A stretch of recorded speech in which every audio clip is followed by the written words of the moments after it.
Show is back on its new home on York's only local station. Guess who's back again. This is the Gary Sutton Show on WOYK. I'm back. Now, broadcasting live from WOYK's downtown York studios inside Wellspan Park, here's Gary Sutton.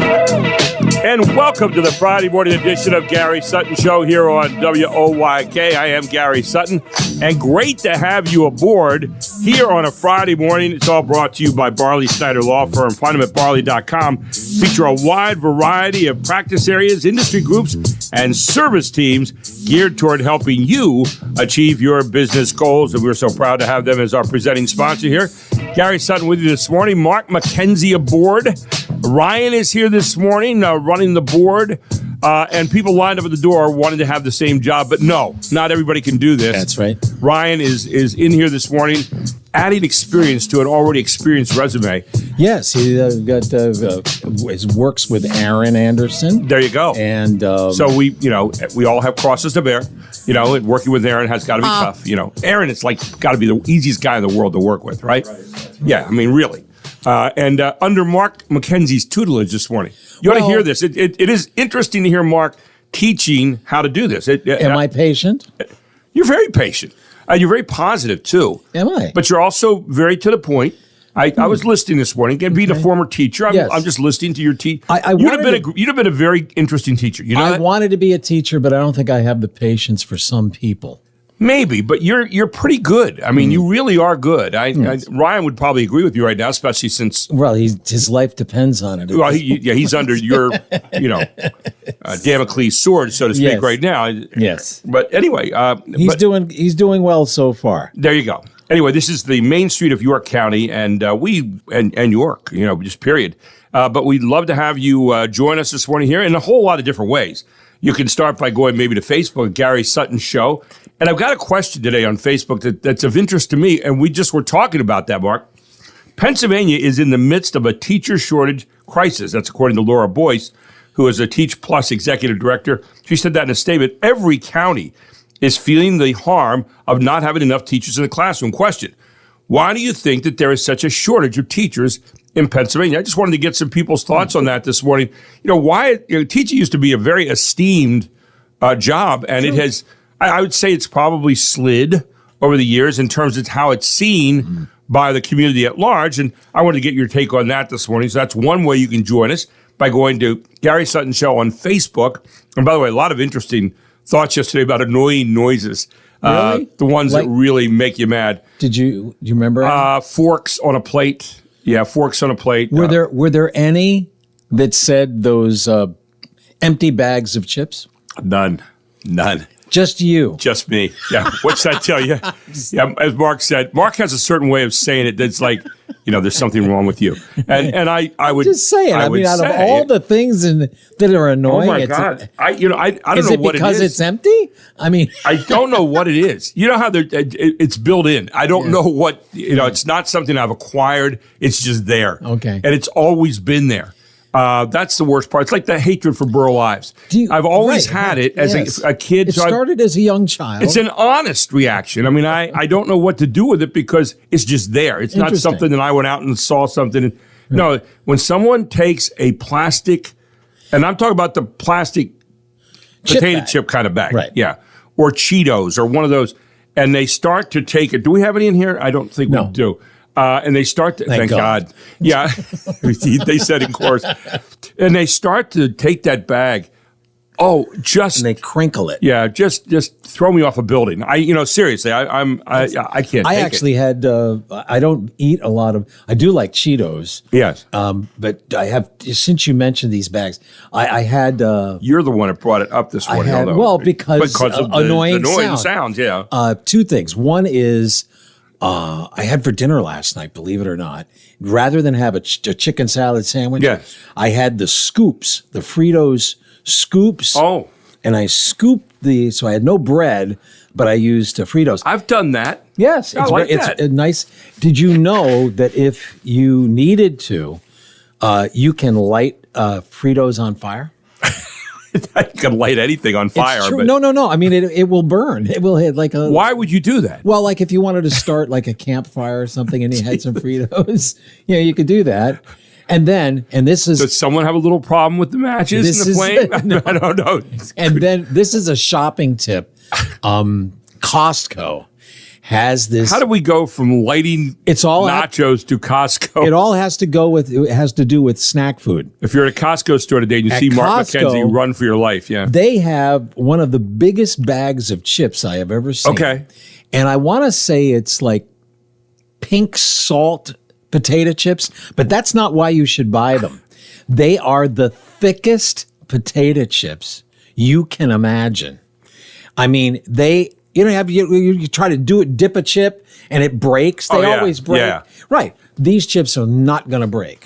These are man's chips. Oh, I'm telling you what. And they crunch like crazy. Deb looks at me like, can you hold it down over there? I'm like, they're so crunchy. Obviously a noise that she does not like to hear. There you go. Well, among many. Oh, there you go. Give it. A person after my own heart. Yeah, there you go. Anyway, you could also text us on the show today. I don't know how the hell we got from there to here, but anyway, that's the show. That's what it's all about. Yeah, text the show 833-478-4729, and there's nothing like a good potato chip. They have at one of my favorite Hamir's Indian Fusion up the street here. I go there on a regular basis, and they have they call it a bread, but it's not a bread really. It's called papadum, and it is how you have naan bread. Well, naan bread's soft. Papadum is this really crispy, light, delicate. It comes out and it's like in one big thing, and you break off pieces.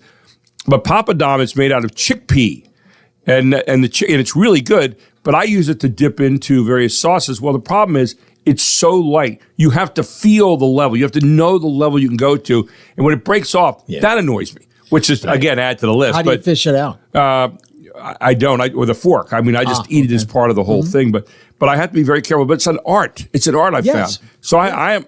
One of the things I'm really good at is generally getting my papadum and getting the sauce on there and not breaking it. Well, that's a talent. I found something finally I could do. Yeah, really? Yeah, there it is. Obviously, talk show wasn't one of them. But anyway, 833-478-4729 this morning. Why do you think there's a shortage of teachers?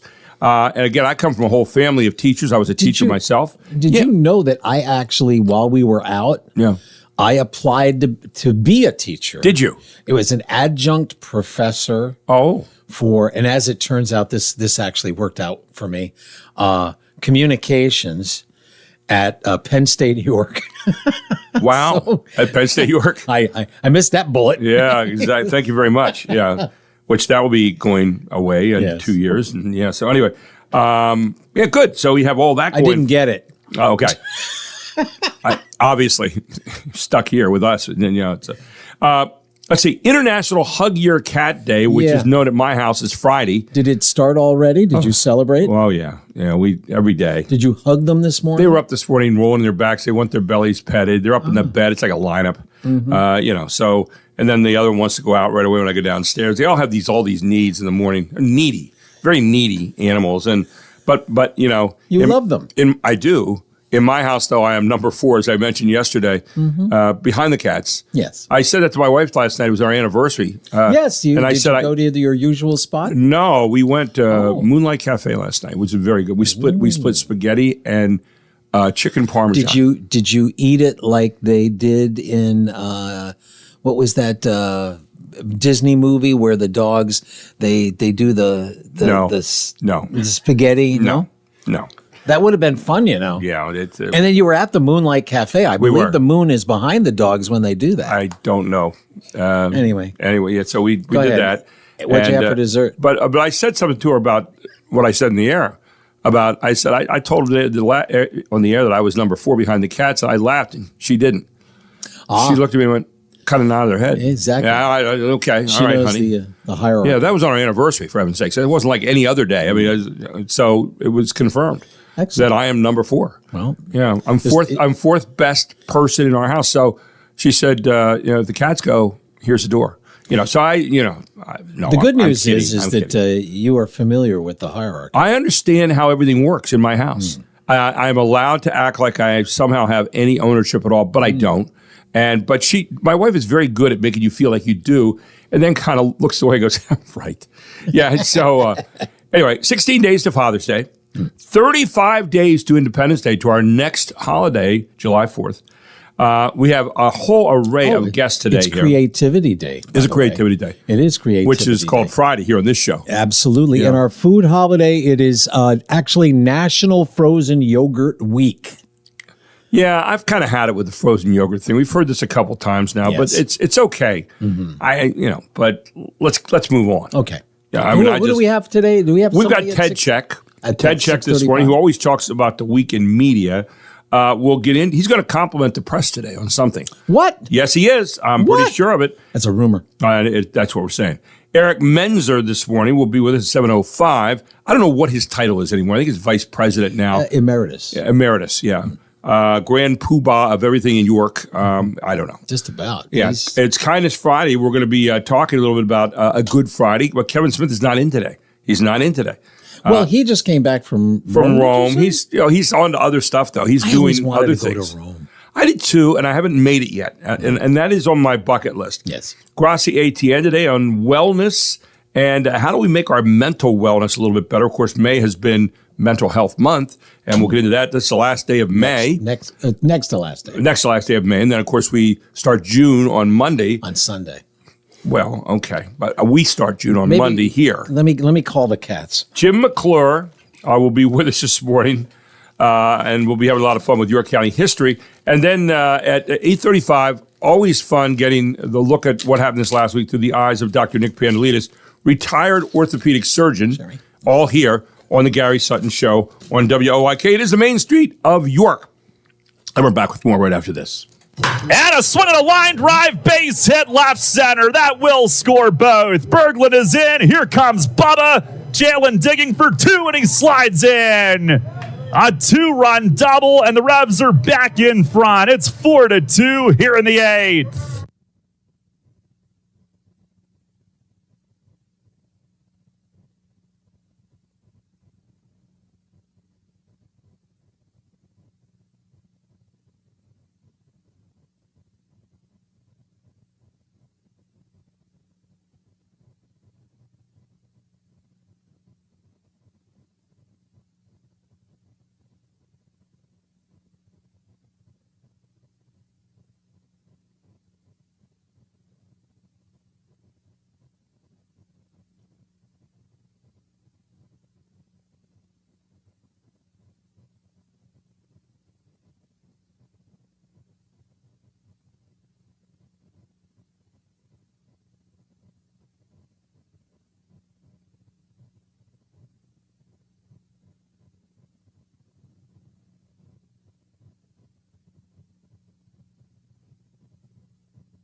He delivers, and a swing and a drive in deep left field. Miles Williams looks, it's gone! Jeffrey Whaler, 3-run home run to left.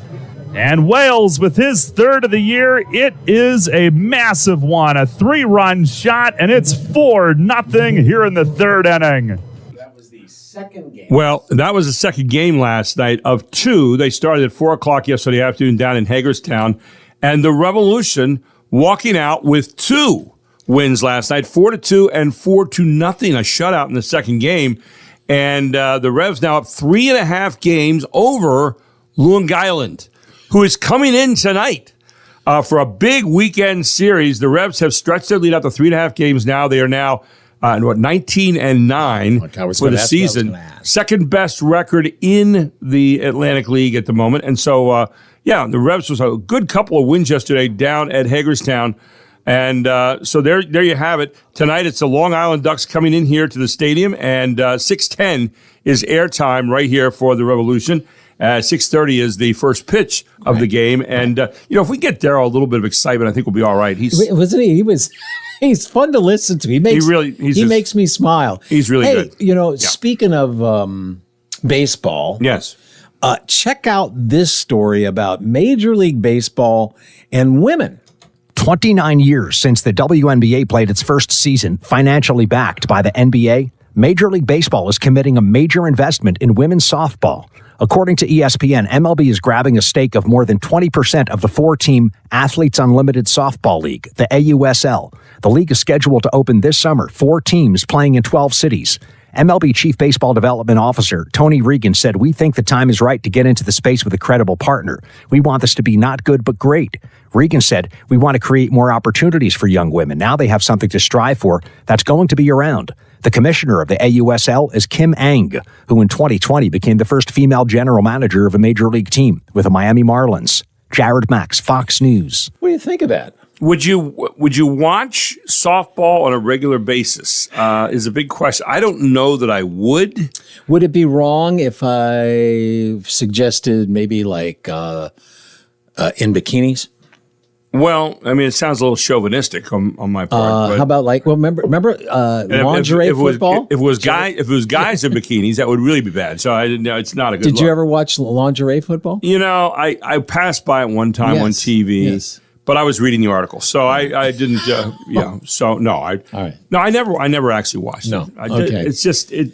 It does seem though, like with the WNBA, they are, they've got players of quality. And as long as Caitlin Clark is playing, she's out right now. It'll be interesting to see what the watch ratings are with her out. Yeah, because we can go back to ignoring the WNBA, which we did for a long time. Although I would agree with you, I think there's a lot more players than just Caitlin Clark who are there now. The problem is, and what is the biggest thing that and people are you're going to hate me for this. What are the biggest things biggest reason that the WNBA is doing so well right now? Because Caitlin Clark plays like a guy. That's why. Caitlin Clark has skills that are equal to or better than a lot of male players. And so as much as that sounds chauvinistic, I think it's what the true answer is. It's why the WNBA is doing so good.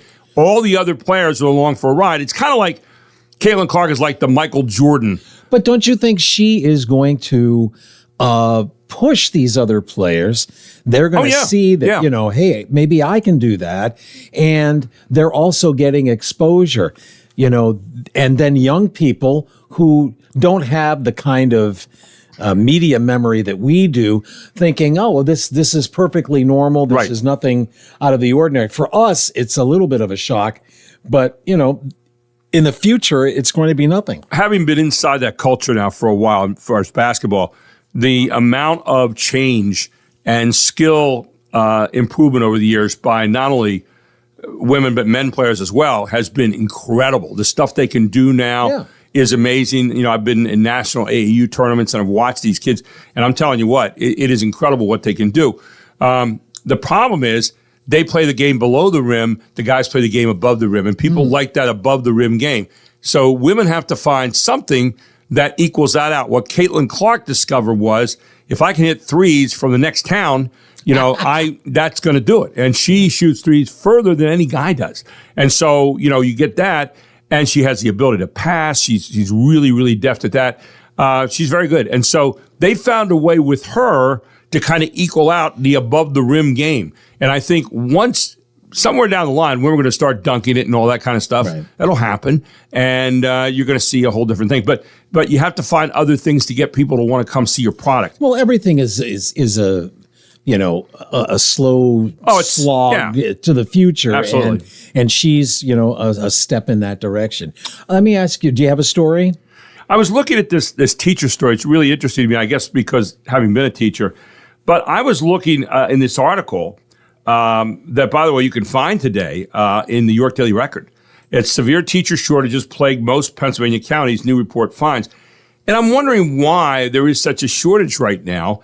I was looking at the places where they have the worst shortages. Erie County, for example, their shortage is extremely severe. The county needs an additional 350 qualified teachers, and its annual supply of new teachers has been plummeting, dropping by nearly 50% over the past decade. Just 2% of the county's teachers are people of color. So there's a big shortage there. Bucks County, just down the road here in Philadelphia, their shortage is severe. The county needs an additional 190 qualified teachers and suffers from a lack of diversity among its educators. While about a third of the county's students are non-white, people of color account for just 4% of the public school teachers. And finally, York County is included in this article. York County's shortage is severe. The county needs an additional 208 qualified teachers and is dealing with a dwindling supply of new educators. Now, the number of new teacher certificates issued inside the county each year has fallen over the past 10 years by 60%. 60%. So what do they contribute? Did they have They have they don't have anything in here. They don't go that far in the article.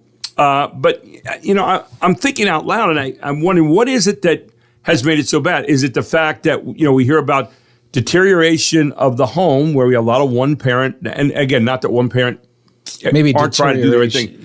Isn't the word. The deterioration of society in terms of maybe valuing education. Maybe the fact that we have more and more people going to online education. I'm thinking it might be part of it. Maybe the fact discipline. We hear a lot about breakdown in discipline when kids are coming to school and teachers are being asked to be more than just teachers. Maybe parents, maybe guidance counselors, even though, there are guidance counselors, but they're being asked to have that. Maybe they're being asked to wear too many hats. I don't know. I'm just not sure, but it is alarming to see this. Maybe they have, other options now too. Yeah, that's true. I mean, there are probably a lot of other options. Maybe I would like to be a social media influencer. You would, yeah. Or they would, maybe. Watch me eat potato chips and crinkle this bag. Yeah, with my elbow. But but it's sad because, teachers are so important. And you've heard, I hear on the radio now, a lot of these commercials about teachers. You wanted to be a teacher when you were young and then you change later on. But, and they talk about, where do you have to change every single period into something new, and you have to be, and they're trying to paint it as a very exciting, and I think it is a very exciting, a rewarding career. But when you look at these numbers, it's saying now something's going on. Yeah, and then of course you see teacher colleges here in Pennsylvania, like Millersville. They're all losing people. I saw Mansfield, Lock Haven, Bloomsburg, all losing people who used to go there to learn how to be teachers. Why don't we just let AI do it? Oh, right. Yeah. Well, it probably will. It probably is to some degree already. But yeah, if you have any thoughts on that this morning, go to Gary Sutton Show on Facebook, and you can check that out. By the way, you can also go to YouTube and find Just a Voice on Main Street. Check out some of my interviews there. And each day, WOYK on YouTube, and you can see our show on your time. I had a lady yesterday, I was telling her about the show. I was buying my gift for my wife, and the lady said, "What time is your show on?" I said, 6 to 9. She goes, "Ooh, I don't do good at that hour." I said, "Well, if you don't, you can listen to our show later on the podcast on your time by going to WOYK at YouTube, and that's what you can do as well." So we have all kinds of ways you can listen to the show, all here on Sports Radio 98.9 FM and 1350 WOYK. When we come back, Ted Check makes his appearance on a Friday morning. He is the author of Saving the Beast, and he'll be here on WOYK. It's the Gary Sutton Show, the main street of York. Back with more right after this, 6:30.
got some sound. There you are. Four Tops. Is that right? Four Tops? Yes, today is the Friday kind of like spin the wheel. Oh. And it came up in 1973. Right. And that was a number one song. Actually, 4 spins with 4 tops going on. Yeah. It was. They were always did a good job. Yeah, they do a good job. I'll tell you who else does a good job, ladies and gentlemen. Harvey's Rental. Harvey's Rental. If you need, right now it's party time. Graduation is upon us. People are having parties all over the place. Where do you go get the tents? Where do you go get all the utensils? Where do you get the stuff for a party? Harvey's Rental. You don't have it around all the time, right? Nobody's having a party every day, except maybe Mark. But, the bottom line is, at Harvey's Rental, you can get all the party needs, whether it's plates or tables or tents or that kind of stuff. They got it all down. I just went by Harvey's yesterday, and I got to tell you, you see the stuff around there that they have all in great shape, and they will take care of all of your needs. Or maybe you'd like to clean the inside of your house. Maybe you need like a rug shampoo, or maybe you need something along that line. That's fine. Inside, outside, it really doesn't matter at Harvey's Rental, 1409 South George Street, right here in York, and they can meet all of your needs. The most to rent under one roof they build themselves at, and they've been around York here for a lot of years, since 1970, and they also are a steel dealer. That means if you have outside things to do, Harvey's Rental is ready to help you on that as well. They absolutely know what they're doing with everything. And whether it's a clipper, whether it's a mower, whether it's some kind of trimmer, whether it's, whatever. They've got it all right there. And steel is one of the great names in outside projects. Ladies and gentlemen, Harvey's Rental, 1409 South George Street, right here in York, is ready to help you today. Why don't you give them a call and tell them I proudly sent you? 717-845-2789. They're open Monday to Friday, 7 a.m. to 5 p.m. And tomorrow, Saturday, they're open 8 a.m. to 4 p.m. Harvey's Rental. The most to rent under one roof. Tell them one roof, not roof. Tell them Gary Sutton sent you today. WOYK News Time is 6:36, and we bring in this morning Ted Scheck, who is author of the book Saving the Beast, a recovering reporter reflects on America's broken media and how to fix it. Good morning, my friend. How are you? Hey, Gary. I'm doing great. How are you? I am really well. It's the end of the week, and we're just enjoying looking back over the week and what it hath wrought. And I know you're always looking at things like that during the course of the week, but you wanted to praise the media a little bit today.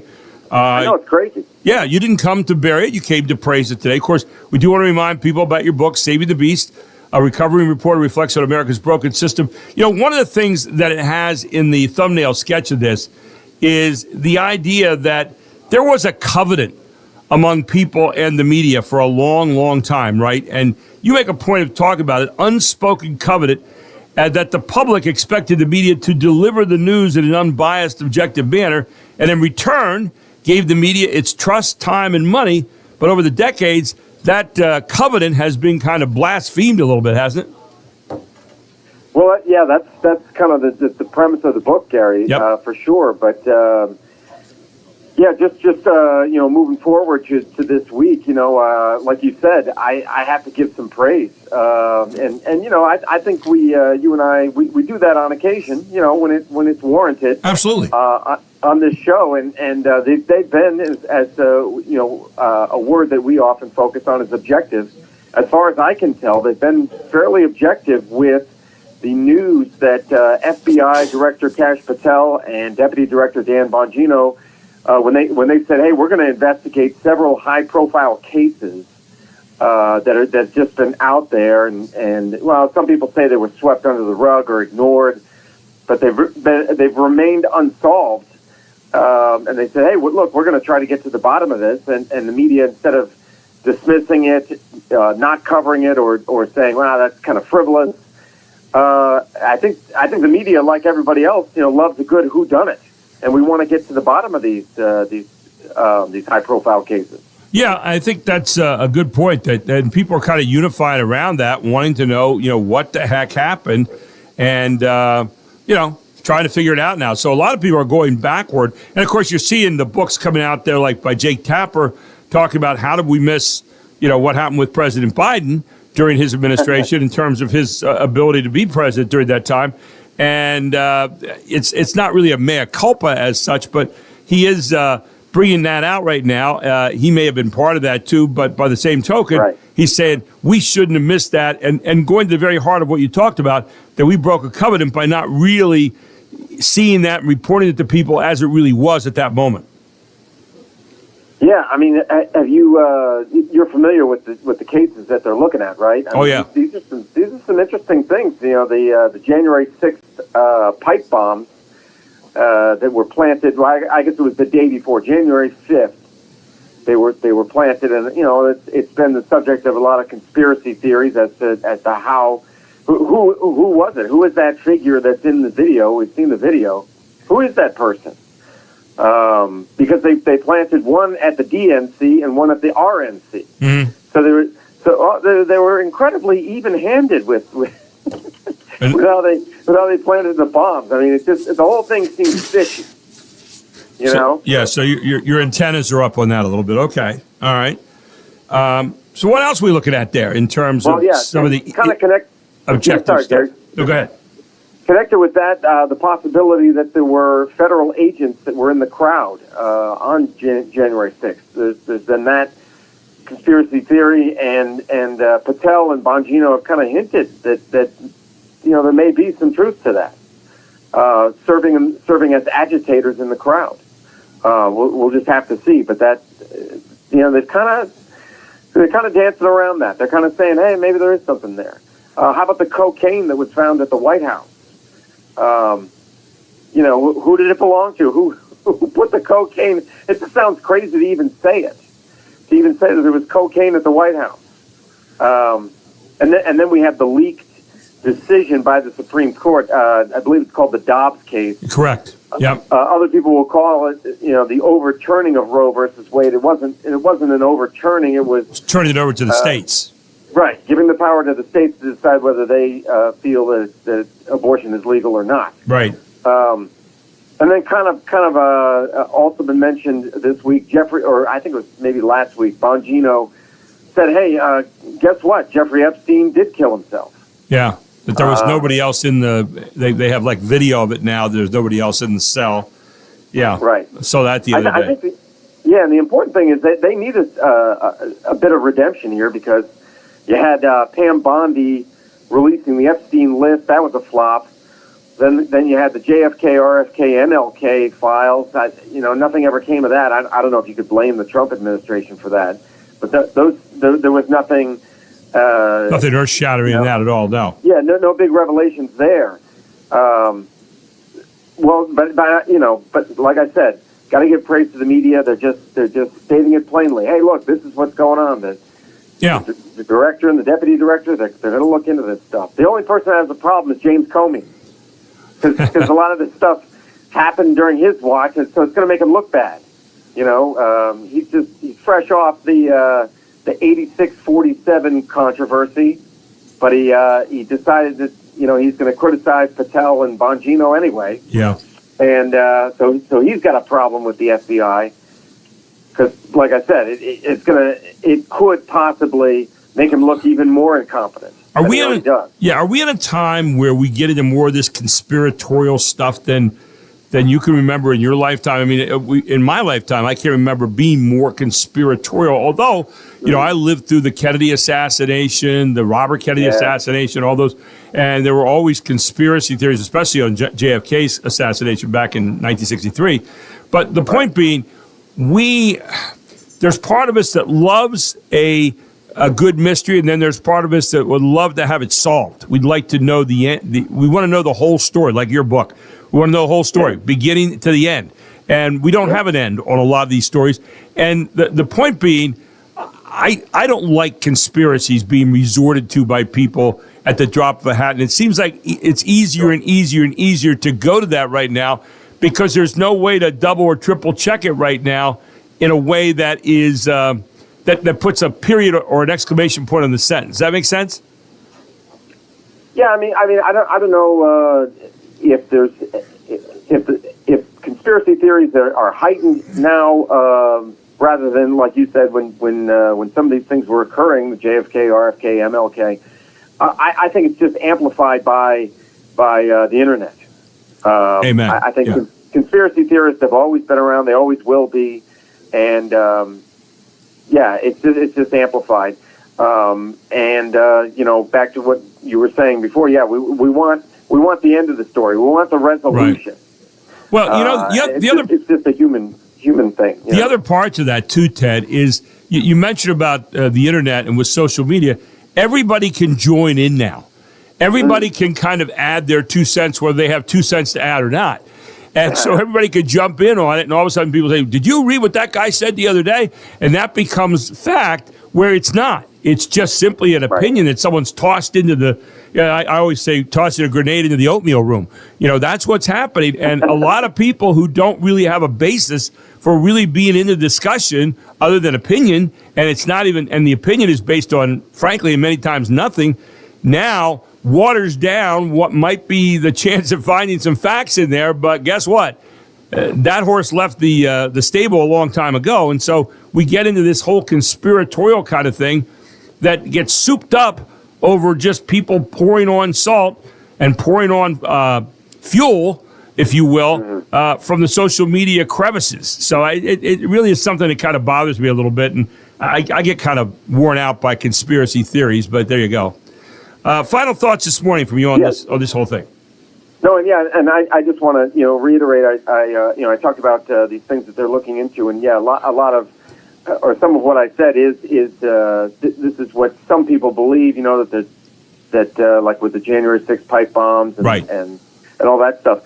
It's conspiracy theories, and I think it frustrates a lot of us that look, people have made entire careers out of conspiracy theories. Yeah. But I think a lot of us, have that frustration with them, and we want to know the truth. It's like Tom Cruise, you can't handle, or Jack Nicholson in the movie with Tom Cruise, you can't handle the truth. Well, right. I think the American people can. I think the American people can handle the truth. We want the truth, regardless, of where it goes. I couldn't agree with you more. What it says. Yeah, I couldn't agree with you more. I think get to the bottom of it. We're looking for it. Hopefully, we're looking for it all the time. By the way, I wanted to let you know that our podcast is working today, so it should be up later on today. Mark has his thumb up in the air because he said, "I did it for Ted. I did it for Ted." Yeah, it's a. Not just me. Do it for the people. No.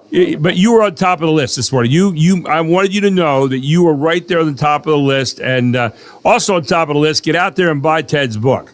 And again, Saving the Beast. It is an outstanding book. A recovering reporter reflects on America's broken media and how to fix it. And you can get it out on Amazon right now. One of the greatest ways to get it, Ted. I hope people will pick it up. You can get a Kindle edition if you like. But it's worth the read, ladies and gentlemen. Saving the Beast. Check it out. Ted with us every Friday morning here at 6:35 with the Gary Sutton Show. Thank you, my friend. I look forward to catching up with you again next week, okay? Thank you, Gary. Thanks, Ted. Have a great weekend. Ted Check, Saving the Beast. Check it out. It is a great book, and Czech is the way you spell his name. We'll take a break. We'll come back with some more news under the radar straight around the corner here. Not straight around the corner, around the corner here on the Gary Sutton Show on WOYK.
Nothing I can say, nothing I can do.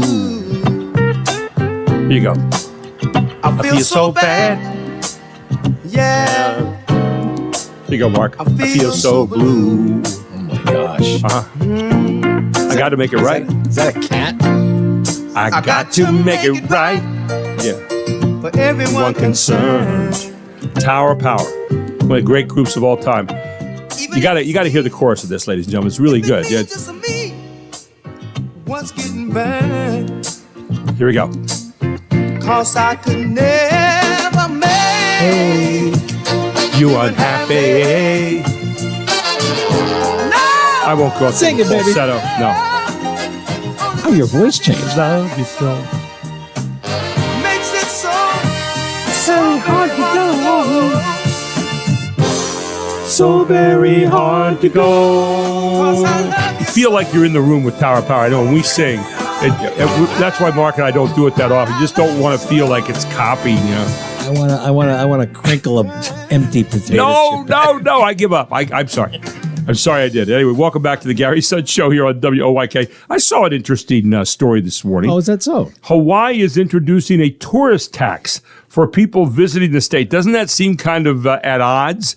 You're coming to the state of Hawaii to visit, and they're going to tax you for coming to visit. Seems like you wouldn't want to tax somebody to come to visit you, but it's the kind of place where, you know, it's a beautiful place. So it's a small price to pay. Well, don't you pay enough taxes already? I mean, you're going to pay a normal number of taxes on a lot of things. Well, I know, and I don't, but not because I don't want to go, or not because I won't pay a tax. It's just I haven't had the opportunity. But what they're doing, there's been an increasing number of Americans who have visited the state since 2014. For example, in 2022, 7 million American tourists went to Hawaii, according to Statista. And in August 2023, we all know there were wildfires that ignited across the island of Maui with flames. Your mic's on. Yeah, with flames being spurred on by strong winds. Now, the fires left 102 people dead and caused considerable damage to the city of Lahaina, with up to 80% of it destroyed. Now, Green mentioned the state's need for additional fire breaks at Tuesday's bill signing of this tax. Now, the new legislation is set to add a 75-cent tax to the daily room tax rate. And Green previously told Newsweek, who was reporting this story, the implementation of this green fee ensures that visitors who come to Hawaii are making an investment in Hawaii's future and become our partners in regenerative tourism. That sounds like some psychobabble to me. But anyway, he said the tax would amount to about $4 on a hotel room, costing $500 a night, and would help pay for all the climate impact of receiving 10 million visitors a year. I stopped to think about that. And I guess it would, have a climate impact. 10 million visitors a year. Right. Yeah, you would. A lot of jets. A lot of things are going to happen on that island. In a news release announcing the bill's signing, Green said, Hawaii is at the forefront of protecting our natural resources, recognizing their fundamental role in sustaining the ecological, cultural, and economic health of Hawaii. I'd sooner, that's again, it sounds like political psychobabble. I'd sooner have them say, hey, you're going to help to maintain the island. A lot of people are coming here. Let's keep it in good shape. Let's take care of it. Instead of throwing in the political words. Well, and it's, they don't have the luxury of, people arriving. Well, they're very different. I mean, obviously an island that's located way away from all the rest of the contiguous 48 and outside of Alaska. Hey, gotta say, we don't normally do this, but I just happened to see something on Facebook, and Ed Weinstock is a longtime Channel 8 WGAL reporter. He was an old radio guy, and he is retiring today. Is that right? Yes. Well, so congratulations to Ed. They, I think WGAL deserves a little tip of the hat, because in a business where looks has something to do with what you're doing, it's TV. Obviously, you have to have skill and intelligence, and being a reporter is not always easy. And they have all those things, but people are sitting there going, "But you guys are still Ed's around." Going, keep going. What are you talking about? He did. Looks. He did. Well, when you get older, You're not always the greatest to look at, maybe.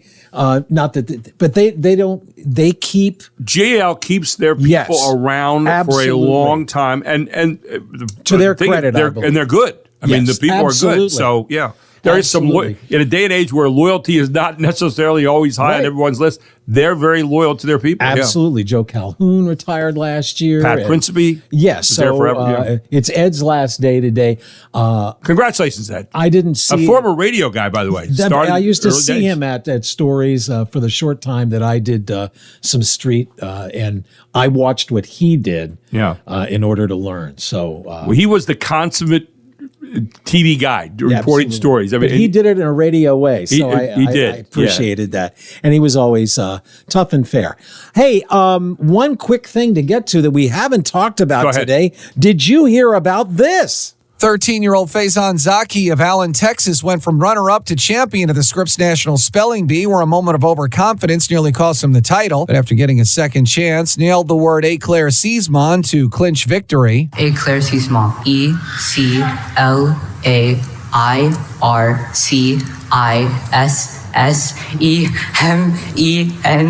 Éclaircissement. That is correct. The sound courtesy of the Scripps National Spelling Bee. Faison, who lost in a lightning round tiebreaker last year, becomes the fifth runner-up to return and win. With this triumph, he takes home $52,500, bringing his total Spelling Bee earnings to $77,500. Ted Lindner, Fox News. Now go outside and play a little bit, okay? I mean, these kids that win these things. You ever see the kids that win these things? You and I have a yearly talk about this.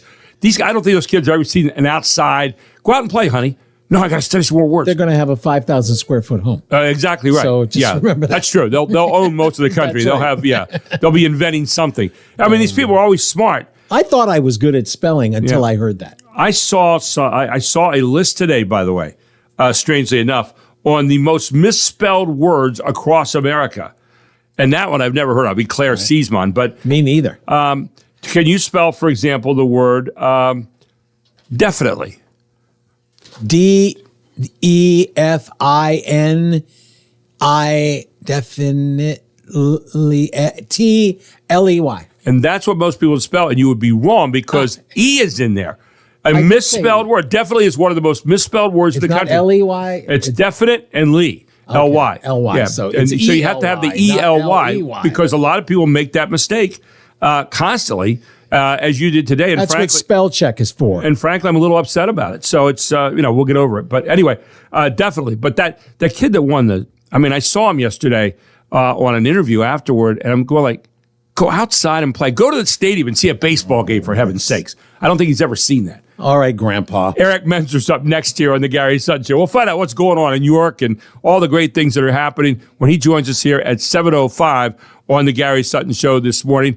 All right here on the main street of York and York County. It's the Gary Sutton Show on 98.9 Sports Radio FM and 1350 WOYK AM. It is 7 o'clock.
York's only local show is back on its new home on York's only local station. Guess who's back? Back again. This is the Gary Sutton Show on WOYK. I'm back. Now, broadcasting live from WOYK's downtown York studios inside Wellspan Park, here's Gary Sutton. Welcome back to the Gary Sutton Show here on Sports Radio 98.9 FM and 1350 WOYK. I am Gary Sutton. This is the Main Street of York, and it's all brought to you today by our premier sponsor, Barley Snyder. A Barley Snyder law firm, innovative legal solutions for your business. They are a law firm for today's business world. Check them out at barley.com. We have a Barley Snyder's right here in York at 100 East Market Street. You can give them a call at 717-846-8888. Open Monday to Friday, 9 a.m. to 5 p.m. Barley Snyder Law Firm, our presenting sponsor here today on the Gary Sutton Show. And this hour is brought to you by Kindness Worldwide. That's right. It's a Good Friday. Every Friday's a Good Friday here on the Gary Sutton Show. Kindness Worldwide and Kevin Smith are doing a great job out there of instilling kindness around the world. And today's kindness thought, by the way, is brighten a stranger's day with a smile and a hello today. You see a stranger, instead of just walking by, say, hey, how you doing? Hello. And maybe even get a name. Maybe even stop and chat for a little bit. But just a way to spread kindness one person at a time. And if we all do that, guess what? We're going to have a cumulative effect in a long time, and for a long time, and a lot of people. So do your little part from your corner of the world. And we welcome you this morning, Eric Menzer. We're not even sure how to present you anymore. You're like the President Emeritus. Yes, well, that's a good title. We're going to have turn Eric's mic on there, Ryan. There you go. I just it's an okay title. I just sort of hover around in the ether. How's that? Hover around in the ether. Yes. What a turn of a phrase. Yeah. I love that. Anyway, you've been running to Florida. You've been, I know your mother lives down there. That's You've right. been working on all kinds of projects, getting to a Revs game. I saw you cleaning off seats the other night down here in the true. front. You and your wife, Kendall, are running around doing all this stuff. So Right. You're just having a great time, right? I am having a great time, and as I say, I've seen more Revolution baseball in the last 3 weeks than the previous 15 years, and by that I mean I've actually been getting to sit and watch our team play, which is one of the things I was most looking forward to with this new role of not having the day-to-day responsibility, is just being able to sit and watch Revs baseball. So it's kind of working out for you. It's working out great. Well, it's great to have you here, and I love watching you run around the stadium every night. And one night you sat and you did the public address stuff. I'll be doing it again on Monday. I got to revise yeah. my role as the PA announcer, because Monday we have this weird suspended game doubleheader makeup from the rain. Yeah. Yes, free Revs baseball Monday at noon. And if you really want to hear me on the PA, that'd be a good. Well, I will be here to listen to you, and of course I'll be doing my other thing with Daryl. Yep. But and of course I'll be doing that tonight as well. But hey, the Revs having the best start they've ever had. Best start in team history. 19-9 now with a doubleheader win. You say 3.5 games up on. Who's coming in tonight? Oh, Long Island. They're in second place. Yep. And the Revs up 4 games in the lost columns. And big series coming up tonight. Great night for people to get out here to the stadium. Yeah, it's a big series, and also a very strange 8 games in 7 days because of that makeup on Monday. So Monday we have to finish a game from the last series, which we are losing right now, by the way, 4-1. We're down 4-1, Yeah. and then we have to play another 7-inning game to make up another game, right? That we lost to rain, and this all has to happen in the first half of the season. Many people know we play 2 halves of the season, so that's why we have to do this very odd Monday 1.5 game makeup. I was watching the Revs, and I listened to the interviews that they do every night with Rick Forney and with some of the Revs that Daryl does, and one of the things that impresses me, because, picking these teams every year, they're all different teams every single year now, and especially with the way the Mexican League has expanded the number of people they have. The major leagues have a longer list of people they kind of have in the, kind of the bullpen. And then a lot of people that have retired, and you're left with a smaller pool. And yet, the common thread here for York every year seems to be they seem to like to be with each other. They seem to get together. There's something going on here in York that maybe doesn't happen everywhere else. Your thoughts on that, Eric? Yeah, I'd say a couple of things. First of all, our manager, Rick Forney, who is very, very experienced, first of all. And second of all, that is one of his core beliefs, that he has said to me, I got to be with these guys for 126 games a year. I want to hire people that I want to be with. And I think that shows in the character and the camaraderie, what you described, fundamentally good people who can also play baseball. That's the first thing. Second thing is, I'd say that we have a very good situation here for players. And I could really see through this offseason, now that Rick had completed 2 full seasons with us, that the word was starting to get out. First of all, a very basic thing, we have a natural grass playing surface, one of only 2 teams in the league left that do, and players would much rather play on natural grass. Very, very strong fan support. So a core group of season ticket members who are behind this team, a strong community of Revs fans to support them night after night. And then third, I'd say I'll brag a little bit on our front office, our business operation, right? As a player, you want to be in an organization where excellence matters. And I always say you can't be half excellent. You got to be excellent on the field. You got to be excellent off the field. Right. And I think there, in a lot of little ways, that shows in how we interact with and support our players from a business standpoint. So the word gets out. You put those 3 things together. We've had very good luck. And you mentioned the Mexican League and the competition for players. I'd say bring it on, because when things get harder, they get harder for everyone. And if you're better at what you do than other people, then you have an advantage. If it's easy, anyone can do it. I'd much rather be in a situation where there's a tough competition for players, because we've got the best guy in Rick Forney. We've got the best situation, as I just described, and I'll go head to head with anybody, either in this league or anywhere else, competing for players. One of the interesting things I've learned about Rick Forney, firsthand and also listening to him, he pulls no punches. I mean, you know where you stand with Rick. When Rick analyzes your performance, there's no sugarcoating stuff. Right. And I'm not saying that in the detrimental way. I'm saying in a very complimentary way, having been a coach myself for a long time. Yeah. But I went down to meet him the one night. I've not really met him ever, except for this one moment. And so I was out in the field. They were doing some stuff before the game with the ceremonial first pitch and stuff. And I walked down to see him. Hey, Rick, I work at Darryl. I'm his color guy. He goes, Rick. And I said, Gary, glad we had this talk. It was like, you kind of know when guys are getting ready for their game, because I know what it's like to go through that. And then I listened to him the other night talking about a pitcher's performance, and I thought, wow. He said, well, this pitcher he had no idea what he was doing tonight in terms of the order. He needs to do a better job with that. I thought, well, you cut right to the chase with him. There is no fooling around, right?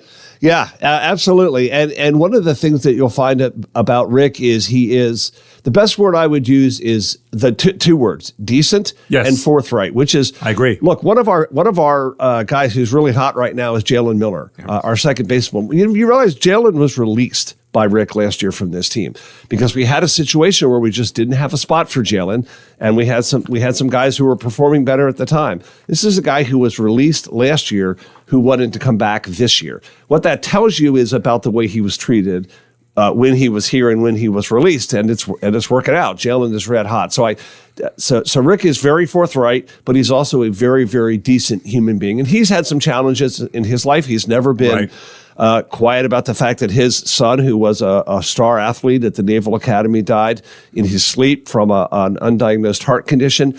That will teach you something about what matters, and that'll teach you something about how you want to put people first. And I think that shows in the way he manages. Yeah, he has a real good way with his players. I think he's a players kind of manager, because players know where they stand, and I think players want to do that.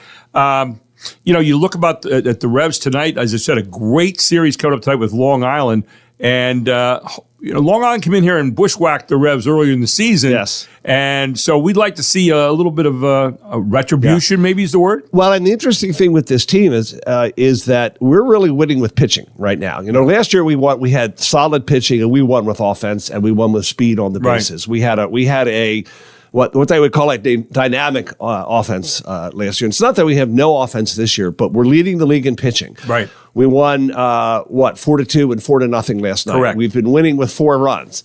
And last year we did not win a lot of games with 4 runs. We won a lot of games 7-6, 10-8. And so we're winning with pitching this year. But that's how it goes. You put a team together, and you've got to work with what you have. And so Rick has really built this team around the pitching and around the bullpen. We talk about being the Main Street of York here on this show, and you're right in the middle of Main Street of York as well, right here in the city. And I know one of the new names that's come on. It's not really a new name. She's been around. Politics have been around, the administration in the city and so forth for a while. But Sandy Walker is a name that has come out here. And I knew Sandy Walker at another time when she was playing basketball in my AAU program, and one of the most delightful, talented young ladies I ever saw out of York High. And now Sandy Walker is about to come off the bench to assume a new role, right? That's right. So Sandy just won the primary unopposed and is running unopposed in the general election in the fall. So Sandy will be our next mayor. And I'm a big supporter. Well, first of all, I would say I want to be a big supporter of whoever is leading our city, because there's too much at stake. And to me, local partisanship does not matter in local politics. As far as I'm concerned, there's no Republican or Democratic way to be the mayor of a city.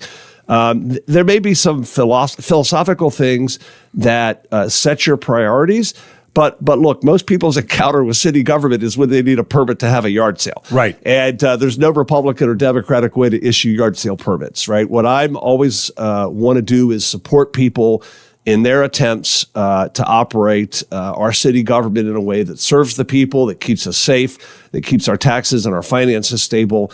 And I'm very excited to support Sandy and to look for ways to help and make sure not only this organization, but me personally and the organizations I'm involved in, like Better York and others, can be real partners with our city government. Well, Sandy likes to win. I know that. And so when you like to win and you're a competitor, you're going to go out there and maybe transfer those juices into trying to win for York. But, I know for the biggest thing, as I look at mayors, I'm like you, Eric. I don't look at it as a Republican, Democrat thing. I look at it as what's best for the people.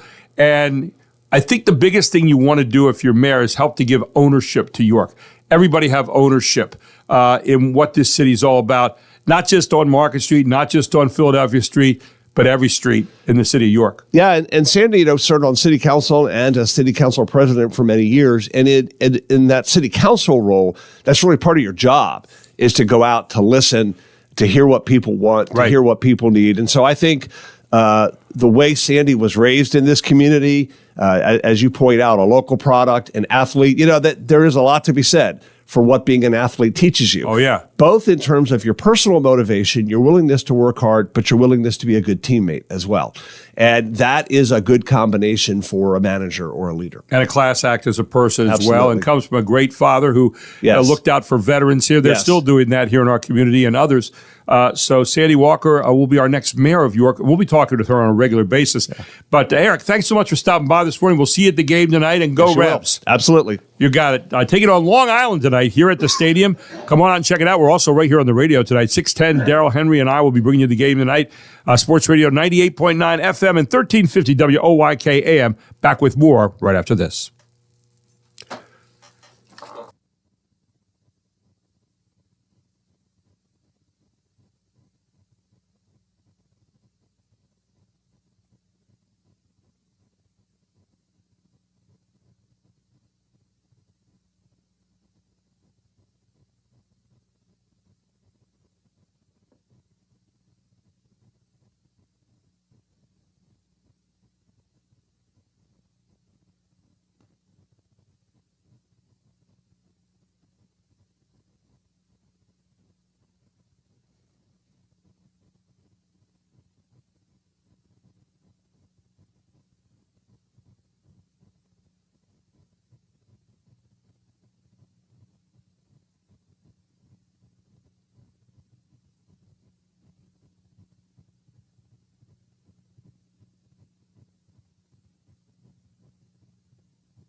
Fox Sports Update.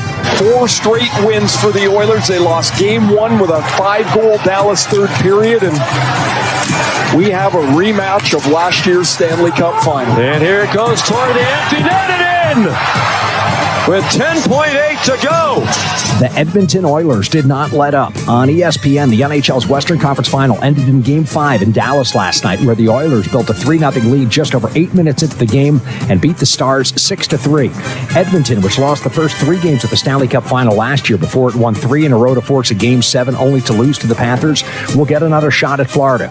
Game 1 of the Cup Final next Wednesday in Edmonton. First time in 16 years we have a rematch in the Cup Final. Then the Red Wings won it in 2008 against the Penguins before Pittsburgh took the Cup the next year. This is the 5th time since the NHL expansion in the 1967-68 season. The same 2 teams will play in the Stanley Cup Final 2 years in a row. The NBA Finals are not set. The Indiana Pacers had a chance to advance out of the Eastern Conference Finals in New York, but the Knicks had other plans. 2 nights after they gave up 43 points in the first quarter and lost Game 5 at Indianapolis, New York held Indiana to only 43 points in the first half. The Knicks won the contest by 17, their first win on their home court in the series, 111-94. Game-high 32 points for Jalen Brunson. I just feel like we just played better. We played better. We played to our standards, and you got to give them a lot of credit for the way they play, but we played Knicks basketball tonight. Looking ahead to Game 6, you guys have confidence on the road. Does the pressure shift for you, or did you never feel the pressure in the first place? Just focus on one thing at a time, one quarter, and we go from there. Focus on the first quarter. Knicks star Jalen Brunson with TNT after he scored 14 of his 32 points in the first quarter of the Knicks' season-saving 111-94 win over the Pacers. Indiana hosts Game 6 tomorrow night. If the Pacers win, they'll move into the finals against the Oklahoma City Thunder. If the Knicks win tomorrow, there'd be a winner-take-all Game 7 in New York Monday. For more scores, stories, and features, go to foxsports.com. I'm Jared Max. Get more on the Fox Sports app and foxsports.com. And welcome back to the Gary Sutton Show on WOYK. This hour being brought to you by Kindness Worldwide. It is a Good Friday. Make every Friday a good Friday. In fact, make every day a good day. And a couple thoughts today. Brighten a stranger's day with a smile and a hello. That's what we had earlier. But how about this? If you don't want to do that, or if you like to do something else, send a meaningful note to someone meaningful. Those are the kind of things you can do when, people lament about the world as it is and all the things that are going on and, oh my gosh, we're going to hell in a handcart and all that kind of stuff. Kevin Smith has come up with a way through kindnessworldwide.org and through just getting out in the community and talking to people to start to spread kindness each and every day. And he says there's magic in our midst and miracles is our destiny. And he says, watch and see, because he was one of those kind of people. He talks about it. And the thing that changed his life was someone returning a wallet that he had left at a market. And since that time, he has been on a tear. He was in Rome this past week. They also just named 8 new world ambassadors for kindness. And one of them is going to join us on Monday at 7:35. Her name is Jen Fraser, and she'll be with us on Monday. But the vision of Kindness Worldwide is to create a culture of kindness in communities throughout the world. And it's a tax-exempt 501c3 nonprofit organization. But it's a movement that's really going on. And York is the epicenter of that movement because that's where Kevin's from. But he's finding that there are things that people are doing now that are very, very different. There's even a documentary that's going to be out. We talked the other week to the person making the documentary. It's called We Were Born for Such a Time as This is the name of the documentary they're putting together right now. And the time for kindness to change the world now, Kevin says, is now. The time for kindness to change the world is right now. Seeing is believing. Watch, see, and believe, and kindness will change the world. So if you can, think about that each day. I know it's a simple thing, and people somehow look at you sometime and look and say, I don't know. Kindness really, isn't that kind of idealistic? Sure is. But it also can be realistic if you practice it in little ways every day. And I'll tell you what, I hand these cards out that Kevin gives me, and you can check them out, by the way, at kindnessworldwide.org. You hand these cards to somebody, and it says, be the good. And then underneath it has a little message. There's 16 messages in a pack, and it says, send a meaningful note to someone meaningful. I put these in the hands of people. You would be surprised at the smiles that I get back. And then on the other side, it says, show how good you are today, perform and pass it on. Kindness is free. Pay it forward. kindnessworldwide.org. These cards are amazing. So if you see me, the chances are you might get a card. All right, not because you're not doing things right, just a reminder that there are little things that we can all do every day to make the world a kinder place. It is a Good Friday here on the Gary Sutton Show. I have a question for you. Go ahead. Yesterday, I was tooling around and I heard Colin Coward, who you can hear on WOYK in the afternoon. Part of our lineup here. Yes. And he was talking about like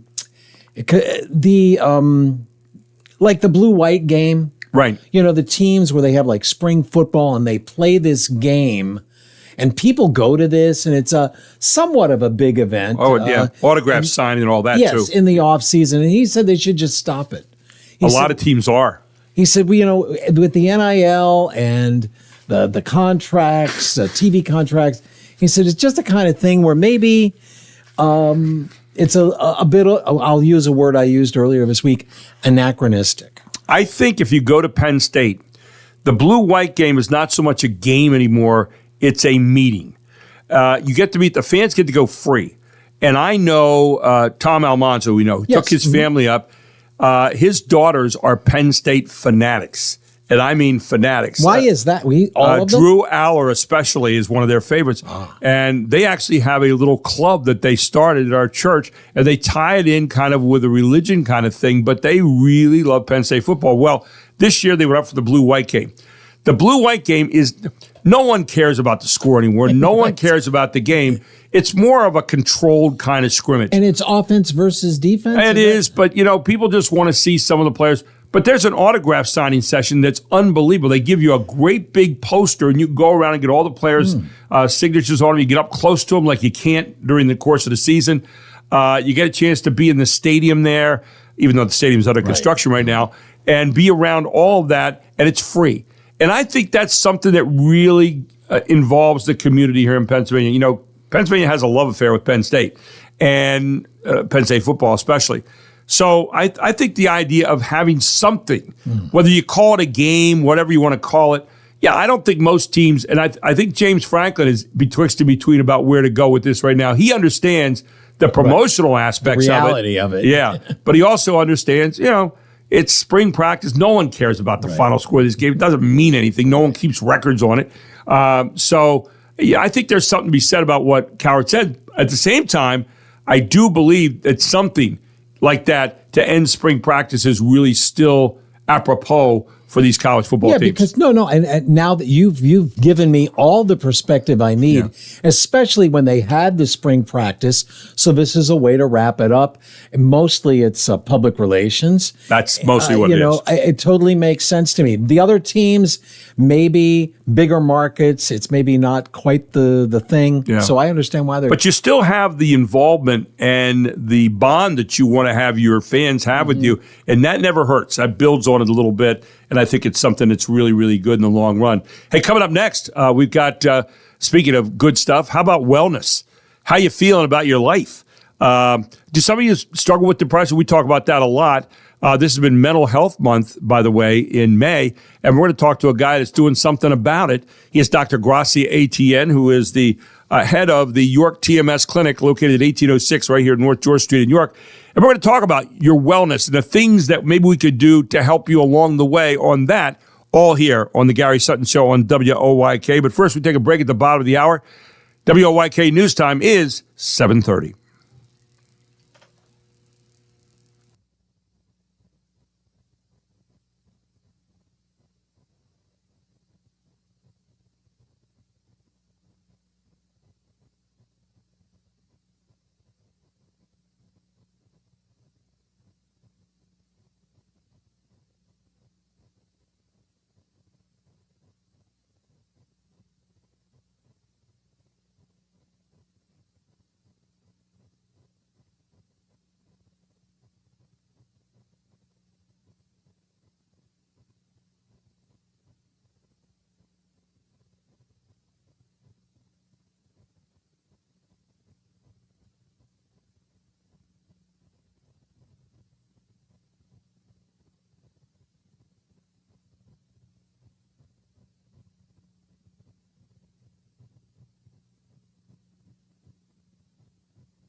Welcome back to the Gary Sutton Show. Yeah, Mark with the keys going with it. Yeah, Elton John. What is today called, or is this a kind of a potpourri day? You just kind of... It's actually, yes. We just chose a year that we don't normally choose from. Right. 1973. And Ryan Lewis at the controls this morning here, learning the trade. Ryan is well versed in doing a lot of this kind of stuff, but this is a different kind of look here. Wouldn't you agree? Frankly, I think that his background in religious services, right? He will definitely need the help of God. Yes, he will. He's a spiritual help after working with us. Yes, true. This hour being brought to you by Kindness Worldwide, where it's a Good Friday here every Friday. Not the Good Friday, but a Good Friday every Friday. And again, send a meaningful note to someone meaningful today. That's one of the things we would say to you. Be kind, or say hello to someone you haven't said hello to in a while, or just a stranger you're going by today. I find it's interesting when you say hello to someone who maybe isn't ready for you to say hello to them. And what can happen? Maybe a little conversation comes up. I know a guy who does that on a regular basis, Dr. Gracia ATN, who joins us, morning, former orthopedic surgeon here in New York. And I always give him credit. I walk because of this man. I have two knees that were replaced, and I would not let anybody else touch my knees. He did a fantastic job. But now he is with York TMS Clinic at 1806 North George Street, right here in York, where he's helping people in another area, which is the mind and the the psychology and all that kind of stuff. And he's here with us this morning. Dr. ATN, great to have you aboard. Good morning, Gary. Great to be with you. You know, I wanted to talk to you about something this morning in a general sense before we get into what you're doing specifically. You know, I've heard people say mind, body, spirit a lot. And you're a guy that talks a lot. A lot of people don't know that you also are a pastor as well as doing what you do with York TMS Clinic and having been an orthopedic surgeon. So you're a man of many different talents. But mind, body, and spirit, when I think of wellness, I think of all three of those kind of combined. Talk a little bit about what wellness means to you and how you look at this idea of wellness, because we hear it thrown around a lot of times, yet I don't hear people break it down at all. What, from your particular vantage point, what does wellness look like in a regular person? Gary, thank you for the question. I mean, I've had the distinct privilege of being called by God for His work. So, about 9 years ago, I was called to go back to school, and I became an ordained minister. So, when you're talking about mind, body, and spirit, that's something I find very important for me. Going back to your answer, to your question, I mean, I always look at wellness as an active process, and you cannot consider your physical health without your emotional health. You cannot consider your physical and emotional health without your spiritual health, and still consider yourself as being healthy. So wellness is, just like you said, all three components. We are mind, body, and spirit. We cannot neglect one of them and still think that there is a balance. We don't have a choice. It is what it is. It's about making conscious choices and developing healthy habits. But at the end, you have to achieve some balanced, fulfilled life, and that you cannot neglect one part of who you are. We've been observing Mental Health Month here throughout May, and of course we have today and tomorrow to go in May yet. But Mental Health Month, when you think about Mental Health Month, Dr. ATN, what goes into maybe some proactive and preventative things we can do to help our mental health before we get to a point where maybe we need some professional help? What are some of the things that maybe you do or you know of others doing to be proactive in keeping ourselves mentally healthy? For mental health, it's actually crucial to control stress. It's very important to build healthy relationships, because these kinds of things are that I have to admit, unfortunately, most of us we are so bogged down in our day-to-day life that we tend to forget our relationships. We tend to forget how little things in life can keep adding stresses on us. And unfortunately, they get to a point where the bubble has to bust, and that's when we really get ourselves in trouble. Even, Gary, the small little decisions that we make every single day, we need to get into that habit of making positive choices, because it may not mean a whole lot right now by itself, but when you start accumulating small negative choices, and before you know it, you get yourself in trouble. One big thing that I've decided in my life that really helped me a great deal.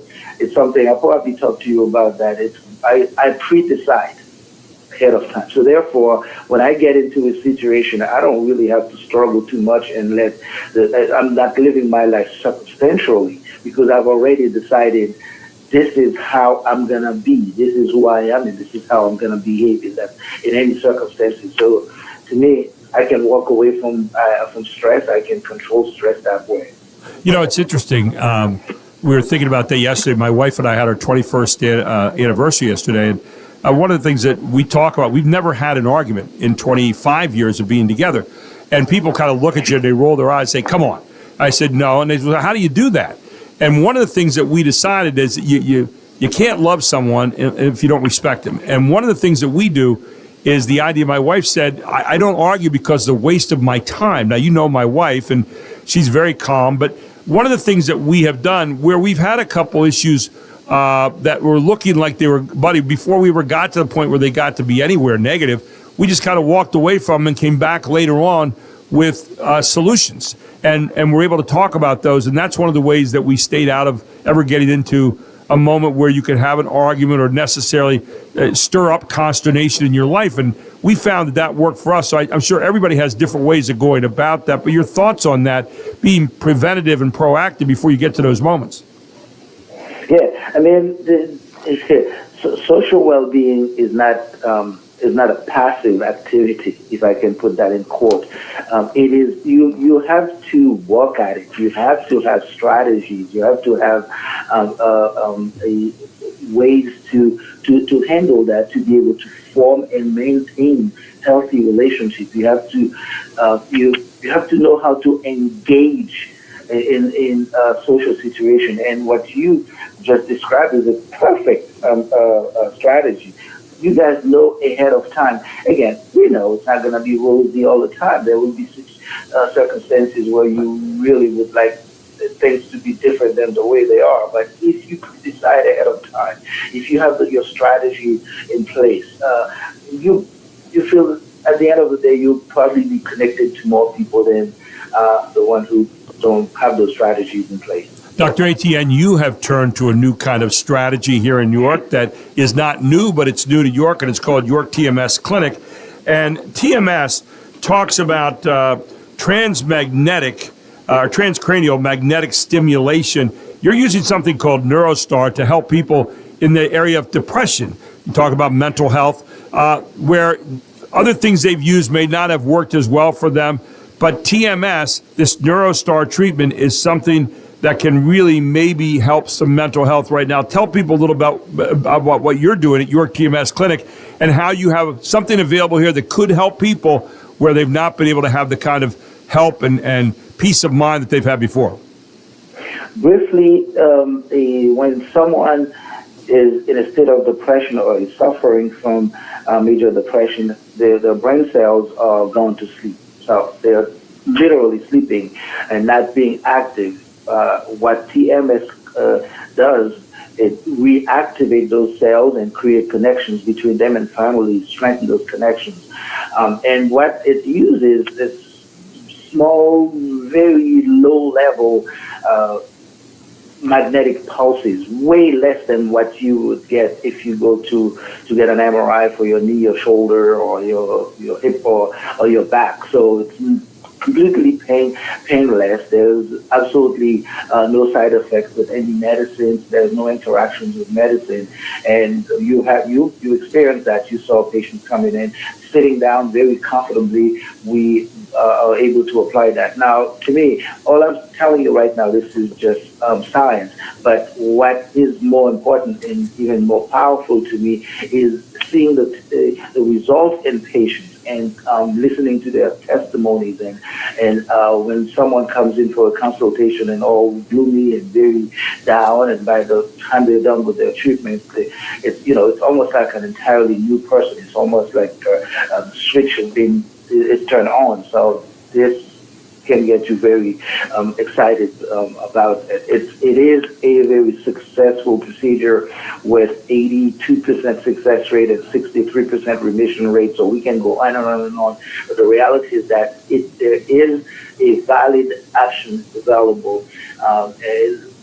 It's not always medicine, and when the medications are not helping, know that there is an option available.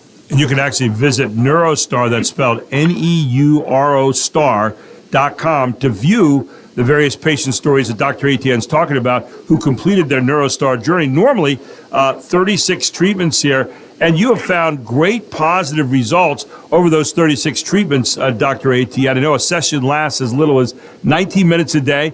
I've talked to someone while they were doing a session, and they're sitting there talking to you. It's non-invasive. It's not something that's going to scare you or anything like that. You resume normal activities immediately after your treatment, and 36 treatment sessions to completion, and you may find some great results. Talk about that a little bit, if you will, Dr. Etienne.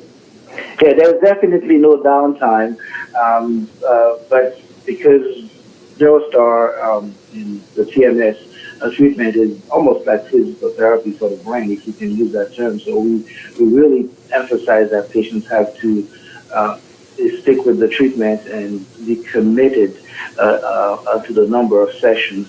As testimony, I can tell you patients who are going back to work after 6 years, not having any energy. I've had patients telling me that they feel like the veil is lifted in front of their eyes. That's the way they feel it, and they've had brighter dreams. And I've had patients telling me it's almost like the light switch is on now. I can see clearer. I can think clearer. I mean, one of my favorite testimonies is a patient's husband who just got up and hugged me at one point. I happened to be in the office at that time, and I knew what's going on. And he literally said, "Thank you for giving me my wife back." Wow. I saw a testimony from Todd, a guy I actually know, who said, I had taken 11 different medications without any relief. Neurostar helped me bring my life back with a happiness that I've never experienced before. So it is something where most major insurance companies cover it. You don't have to have a doctor send you. You can go in yourself. It's at 1806 North George Street in York. You can find it at yorktmsclinic.com.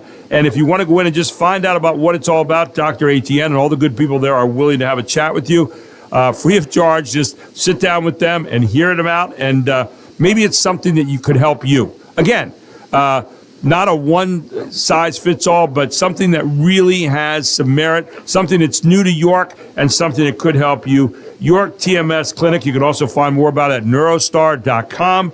Go to 1806 North George Street in York, or give them a call today at 717-366-8103. That's 717-366-8103. Dr. Etienne and all the good people there are ready to help you today. Dr. Etienne, final thought this morning. Yeah, Gary, this one is straightforward. I mean, if you are suffering from depression, you owe it to yourself to know more about every single treatment that is available. And this is completely free, like you say. Just start by, we call it a consultation, but it's more like sitting down with you and explaining everything to you to see how you can benefit. And it's the same thing, if you know someone who may be suffering from depression and you're interested, just stop by. We are there. The most important thing for us is to educate people first, and then the rest will go from there. So we are there. We're open for you.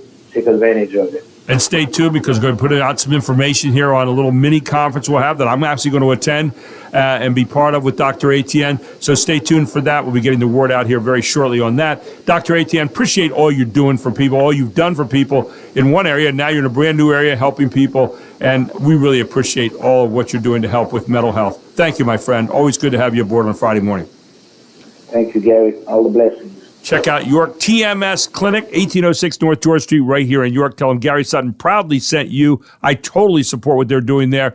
Call 717-366-8103 or go to yorktmsclinic.com. WOYK News Time, 749.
Got a song, I ain't got no melody.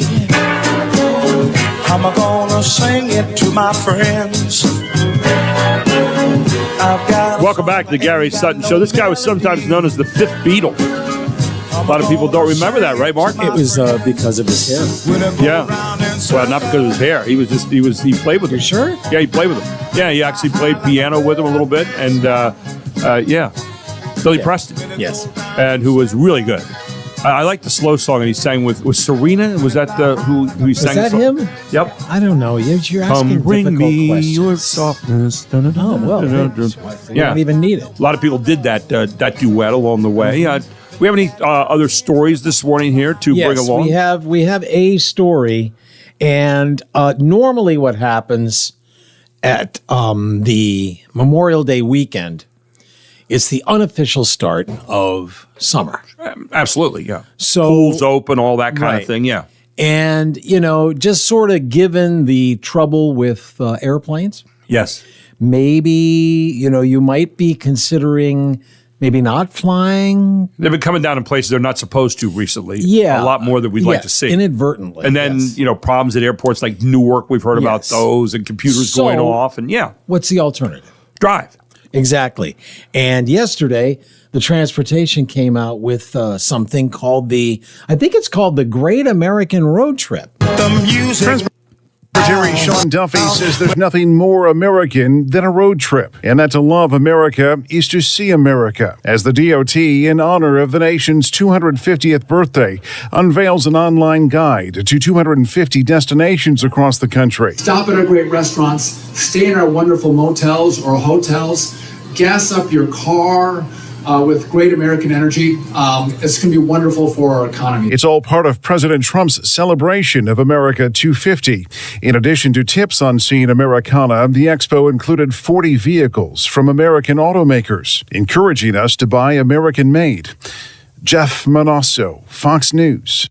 I would encourage you to do that right now, too. I did that back in February. I bought my Mitsubishi Outlander from Giambalvo Mitsubishi, who has just bought the whole York Mitsubishi franchise down there on the corner of Roosevelt Avenue and Route 30 in New York. Mm-hmm. And I would encourage you to stop on down there right now and secure your deal before potential tariff increase and buy American. Yeah, exactly right. They've got a Price Lake savings event going on right now where they've got great prices down there on the Mitsubishis. I love mine. I got a 2024 model, the Mitsubishi Outlander, and right now they've got the Mitsubishi Outlander down there, the 2024 model, starting at $25,632, but they got the 2025 Mitsubishi Outlander plug-in hybrid as well.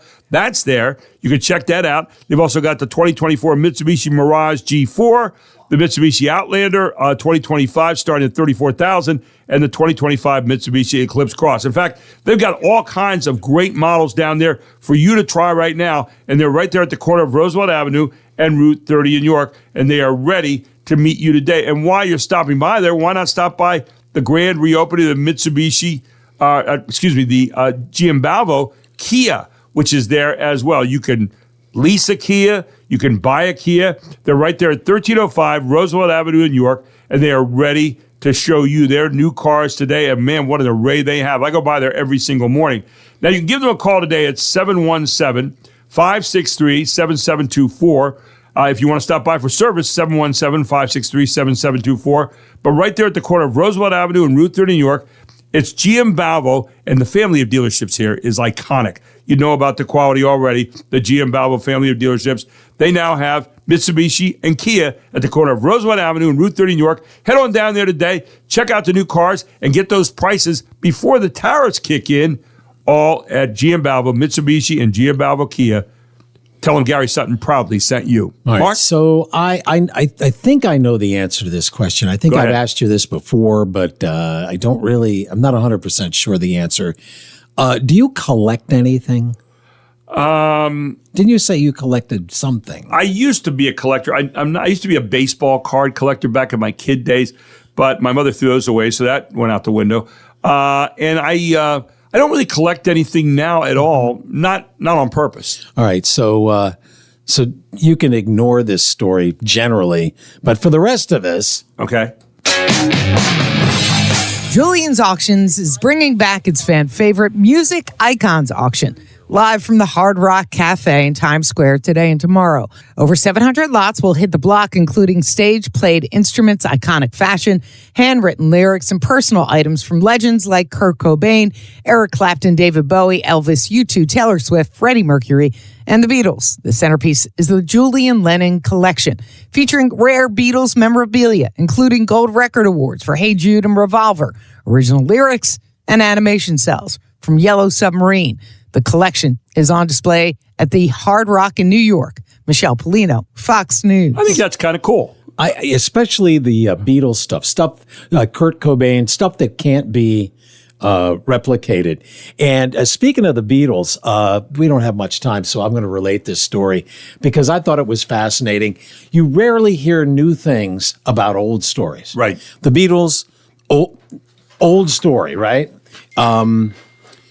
I heard one of the guys, I think it was a Boys to Men, talking about Paul McCartney and what he liked about Paul McCartney. And he said that his favorite song was I saw her standing there. Yeah. And he said, Paul McCartney on that song, he said, and then they played it. And it was like, he really is singing it. I mean, it's a little extra. There's a little extra in it. Yeah. You can hear it. He said, but here's the key. He's doing it while playing the bass.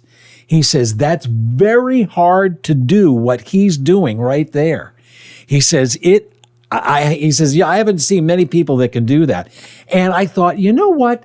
Just when you think you've heard every story about how special these people were in this industry, and here it is, it's 2025, and I just learned something new. The Beatles are just so great. Which is another reason to make it a Good Friday, which has been brought to you this hour by Kindness Worldwide. Check them out at kindnessworldwide.org. And don't forget, they brighten a stranger's day with a smile and a hello, or send a meaningful note to someone meaningful, part of our kindness. It is a Good Friday here on the Gary Sutton Show. It'll even be better in a few moments here as Jim McClure joins us to talk about Zion Lutheran and the historical aspects of that. But first news, it's 8 o'clock.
York's only local show is back on its new home on York's only local station.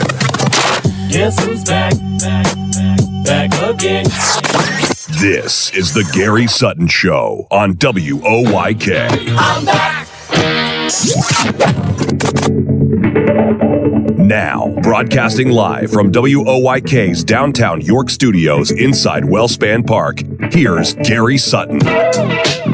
Welcome back to the final hour of the Gary Sutton Show of the week and of a Friday morning.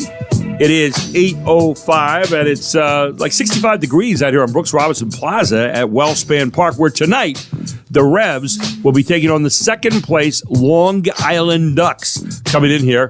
They're 16-13 right now. The Revs are 19-9 and up by 3.5 games in the North Division of the Atlantic League.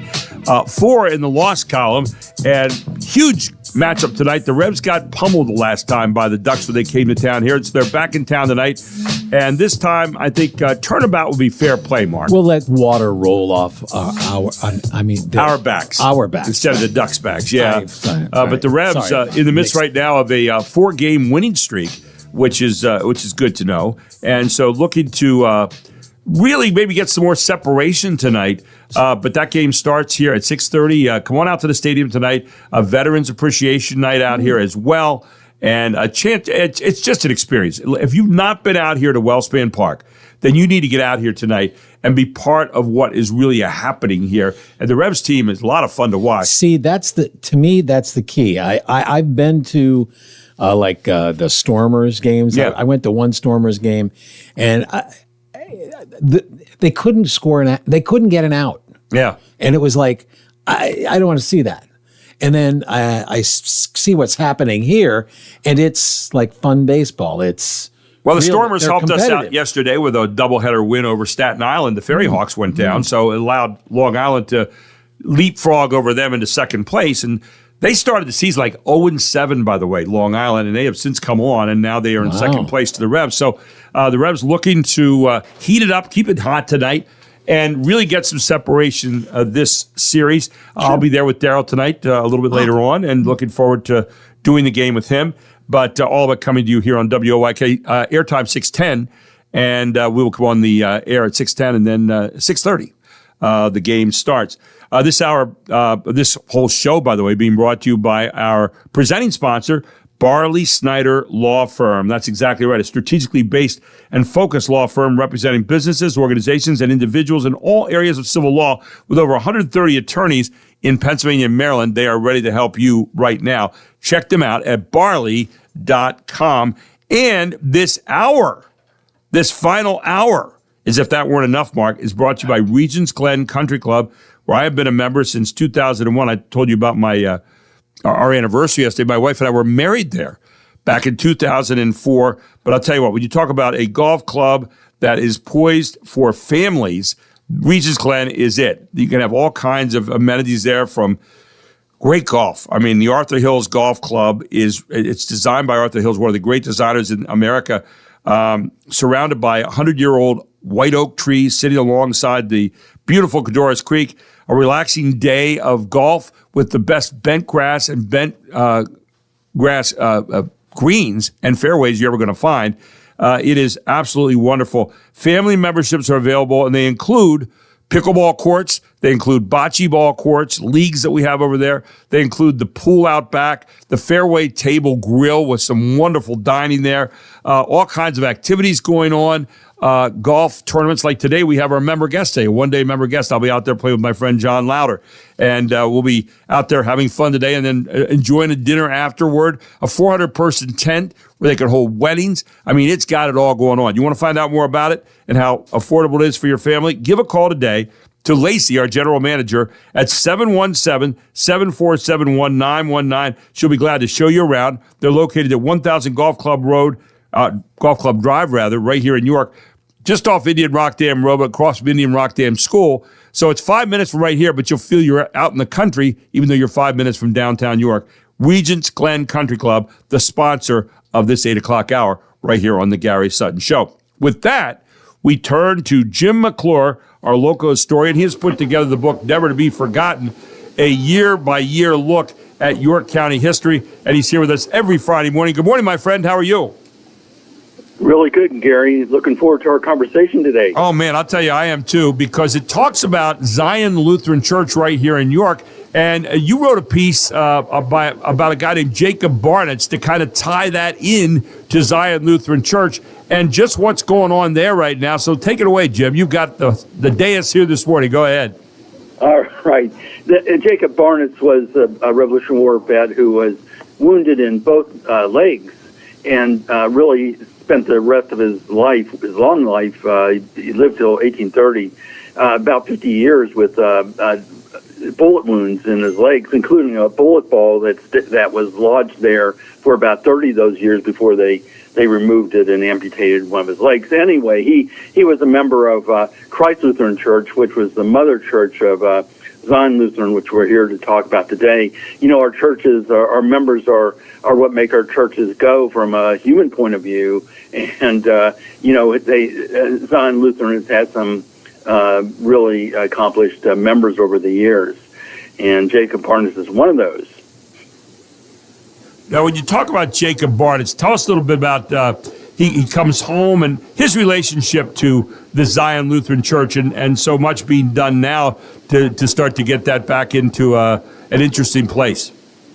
Yeah, he was part of Christ Lutheran, which Zion Lutheran then separated from in 1850. So Zion Lutheran really has three phases. One was its German language phase, where it transitioned from German language to English language. The second phase was where it dealt with suburban flight. And the third phase was is part in a downtown comeback. This is a building, so it's really a building, a congregation that has changed with the times. This is that church building at 36 South Duke Street between the Yorktown Hotel and the Lower Rex Fire Company and Royal Square. So it's right in a strategic part of downtown's comeback. And so just to start with the first one, in 1850 they withdrew from they were part of Christ Lutheran Church, and there was a dispute over whether, some parishioners wanted their worship service to be in English. Others wanted to remain in German. And so they were the English-speaking part of the congregation that built a building in 1850, built it right on top of a cemetery. Wow. The church's cemetery. And so that building went up in 1850. They then modernized the building with the Dempwolf architectural firm in 1887.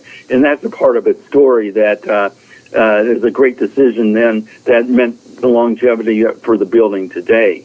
So, yeah, they really reflected the times. In 1850, there's a big struggle among churches and really the town in 1850 over what's our official language, English or German.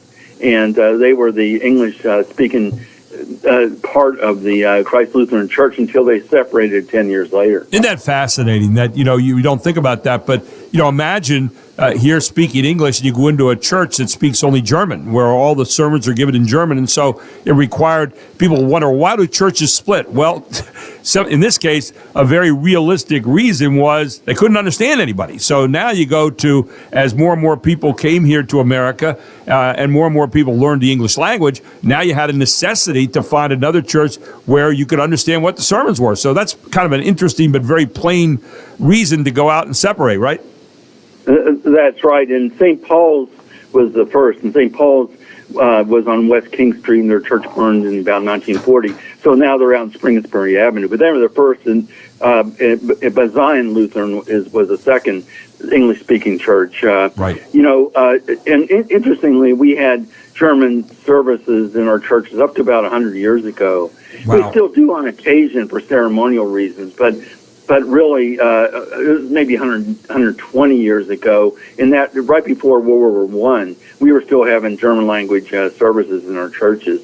The last German language newspaper in New York closed in 1891, which wasn't really that long ago, to tell you the truth. And that kind of brings us up to the current story of the church. In 1995, this was the second phase of things. In 1995, they realized that if they're going to remain where they were, that their congregation was going to die. They were down to about 90 parishioners every Sunday. Wow. So they took the a big risk and moved out to Manchester Township.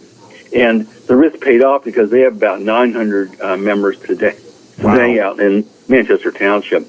So, but that left the church vacant, and that brings us to the third phase of their story. You talk in the article I saw you wrote on May 22nd about earlier this month, students in the Museum Studies course at York College told Barnett's story in an exhibit focusing on Christ Church's daughter congregation and backyard neighbor, Zion Lutheran Church. So kids over York College have gotten involved in this, and they explored building community using those three lenses that you talked about. And so Zion Lutheran now, where does that sit? What's their position here in York and in York history now? Yeah, they're now worshiping out in Manchester Township, as I said, but their building is still there at 36 South Duke Street, and it's right between the restored Yorktown, which needs meeting and convention space, and the recently restored Laurel Rex Fire Hall in this budding arts district. Well, it's not budding; it's been around for a while, but it's still this arts district known as Royal Square, which has restaurants and art galleries and street art and so on. So we have this building that is old and really blighted in between there. So there's efforts to that Dimpwolf bell tower and facade that's on there gives the building promise, and so. There's plans to spend as much as $7 million to really restore the old sanctuary, that facade and bell tower, and make it meeting venue, event venue for the Yorktown and other uses in the community. So that's the third phase. And it really does show you that in York County, we think in York County nothing ever changes, but here's one church that went through, that kind of split because of the language. They split town because you don't need two back-to-back Lutheran churches in a town that with a declining population. And then the third phase is they're part of a kind of the keystone for that, the comeback of that entire district neighborhood of town. And you know what's great about that, Jim, is that you watch this. I am one of those that I can hear the ghosts. I've gone around York and looked at the Dimpwolf effect on a lot of the buildings of York, and we could talk about that some point in time. But the idea, I hate to see old buildings forgotten or crumble away. And here's a building that looks like it has a new future coming up. Not totally sure what all that's going to have, but it does look like it's going to have a lot of possibilities with Yorktown and maybe with some other historical aspects of York. And I'm really glad to see that. Final thought on this. Yeah, and we talk about ghosts. They actually had to move graves from an old cemetery, 100 feet, about 50 graves to make this project feasible. But I just think that, to your point, that really restoration of these final buildings is really a form of economic development. Couldn't agree more. And it's a way to keep our communities together. Yep. It keeps these landmarks that we're used to, that is part of our kind of the fabric of the community. It keeps them together, and that's important instead of being sprawled out in a way that you no longer have a sense of place. It's really a form of placemaking. Well, I think as York continues to try to develop as a place to come, a destination, I think it's these kind of places too that can serve as museums, can serve as meeting places, can serve as interpretive history places, all kinds of stuff, the kind of things that you do all the time. Of course, never to be forgotten, the book you put together there, which is a year-by-year look at York County history. You can find that down at Brown's Orchards, right there in Loganville. You can find them out at the York History Museum, which you should all get a chance to get out and visit. And you're also speaking around the area about York County history. Where are you going to be here in coming weeks, Jim? Yes, I'll be on June 8th. I'll be talking with Jamie Norpel at the South Central Pennsylvania Genealogical Society at the History Center at 2:30. And I'll mention also that Jeremy Young from Historic Wrightsville will be at the York County Writers Roundtable on June 5th at 7 p.m. So always an opportunity to learn about not only old buildings, but just our history. And man, our history has got a wonderful, wonderful story to be told. And if you don't get a chance to hear it there, you can hear it right here every Friday with Jim McClure. Jim, Great to have you aboard. Good story this morning about Zion Lutheran. Looking forward to next week. What are we hitting next week? Yeah, we'll talk about another building, to your point about tourism and bringing people in, and that's the Mifflin House in Helen Township. And there, you can now stroll the grounds of the Mifflin House for the first time. You can go inside the house. So we'll talk about that. A lot of interesting things going on there, and we'll tell you all about it. Jim, have a great weekend, my friend. Always appreciate your contribution every Friday. Thank you so much. Thank you. Jim McClure, author of Never to Be Forgotten.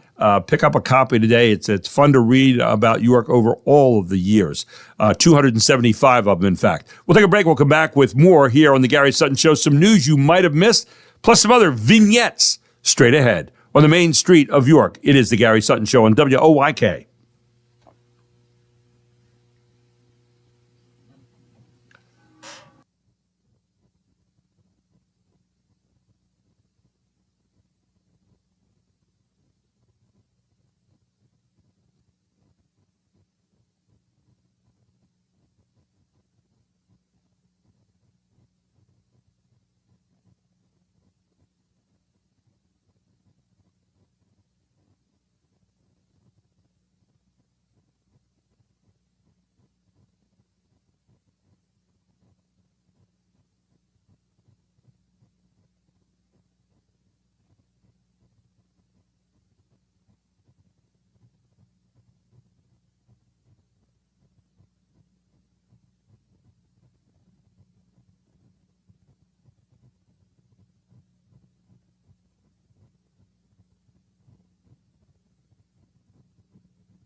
And a swing and a line drive, base hit left center. That will score both. Berglund is in. Here comes Bubba. Jalen digging for two, and he slides in. A two-run double, and the Revs are back in front. It's 4-2 here in the eighth. And that was the final score in game one of a doubleheader yesterday. Started at 4 o'clock right here on WOYK. And the second game, 4-0, as Wes Scott came out and pitched a gem in that one. And so the Revs come home tonight with a 3.5-game lead over Long Island, who they are playing this evening right here at Wellspan Park. Are they 19-9? 19-9, the best start in franchise history. Wow. Yeah, 19-9, and they're playing the second-place team tonight, who crawled past the Staten Island Ferry Hawks, who were beaten twice yesterday by Lancaster, who we had just beaten on Sunday. So, you got a whole lot of things going on right now, but the Revs 19-9. I think Long Island is 16-13 coming in tonight, 3.5 games behind. And all of it starts at 6:30 here at the stadium, 6:10 on WOYK tonight. Daryl and I will be on there and bringing you the game this evening, all here on Sports Radio 98.9 FM and 1350 WOYK. So today is Hug Your Cat Day? Yeah, coincidentally, it's also International Neosporin and Band-Aids Day. So I think they go together. They go together very well. This is the time of the year when kids when you get scratched. But I'm saying when you get scratched by your cat, and Neosporin and Band-Aids Day, and you hug your cat. may need to hug your cat. Yeah. After you hear this story. Okay. The American Veterinary Medical Association says there were 45.5 million households in the U.S. that had dogs in 2024. There were just 32.1 million that have cats. Coming in a distant third are freshwater fish at roughly 4 million. Now, dogs may be more expensive than other pets due to more vet bills, pet sitters, and such, but your pooch may be giving you a bigger bang for your buck as far as your health goes. The Mayo Clinic says dogs promote exercise through walking as well as reducing work-related stress. Joel Nato, Fox News. Yeah, you have to take your dogs outside to go to the bathroom. Not so with the cats. You got your boxes inside. So why is that? Why is that? Yeah, I mean, isn't that an interesting dilemma that you have? Cats. Even though there's fewer cats, they're 4 times more sure about themselves. Okay. That's true. Yeah, dogs have a little bit of humbleness. Cats are like, and I'm here. You may now begin to adore me. Did you notice that they talked about dogs and its positive mental health and physical health and how they make work? And of course they have at the Rev's office over here, several people have their pets dogs. Many. I don't see any with pet cats though. None. No pet cats over there. And also no scratches on their arms, as I have, for example, my hands and arms occasionally because our cats dig in. Anyway, some news you might have missed. Oh, good. You may have missed some of this. A Louisiana teacher dropped cocaine in the hallway of his school.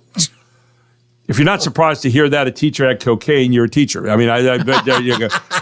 No, but it's Arby's is now selling steak nuggets. I did not know this. They also unveiled their new slogan: "We have the meats, you have the cholesterols." So that's what they're you have diabetes. Now, I don't know if that's true or not, but that's someone said it right here. I saw it. Sunday is National Dinosaur Day. Now, I'll do my part by picking up a copy of that new book about a dinosaur, Original Sin. That was about Joe Biden. My top 5 dinosaurs are the T-Rex, followed by the Rolling Stones. So those are my top 5 dinosaurs that I picked out, but maybe yours are different. I don't know. Let's see. A 2-year-old British boy. No. The most popular spot where moms take a break from their kids is the car, which is a weird name for a bar, but okay. Well, the car. Let's see. A study finds, and I saw this today, that children's breakfast cereals have gotten unhealthier. Trix is for kids, evidently so is diabetes. So the amount of sugar that's going in these cereals right now is off the charts. Let's see. A study shows summers keep getting warmer in American cities.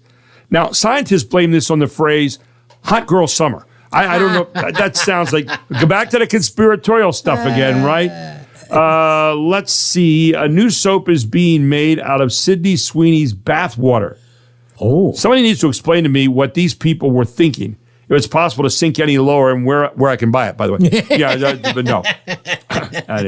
Let's see. Let's see.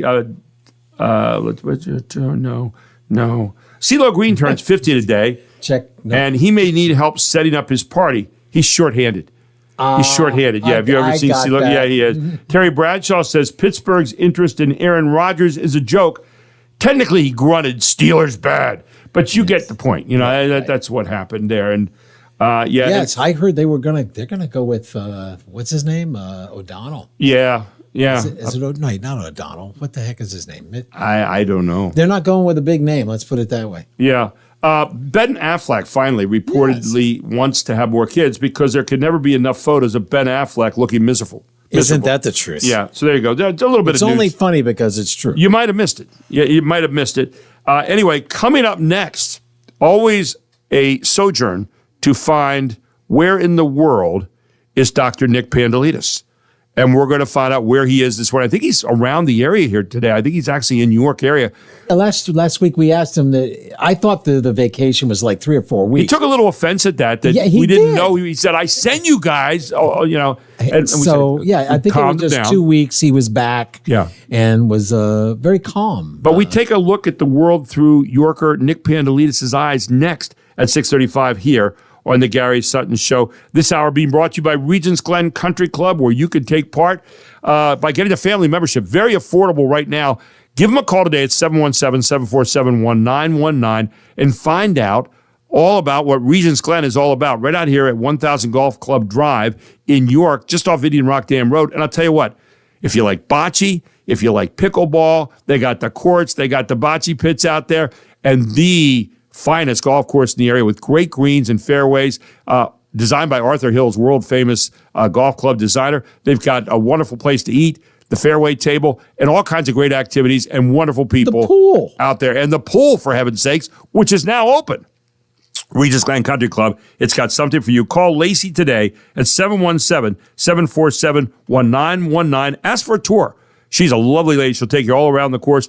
And by the way, if you want to build a home there, they're doing that right now as well. Regents Glen Country Club. Give a call today at 717-747-1919 and tell them Gary Sutton sent you. We take a break. We come back with Dr. Nick next at 8:35.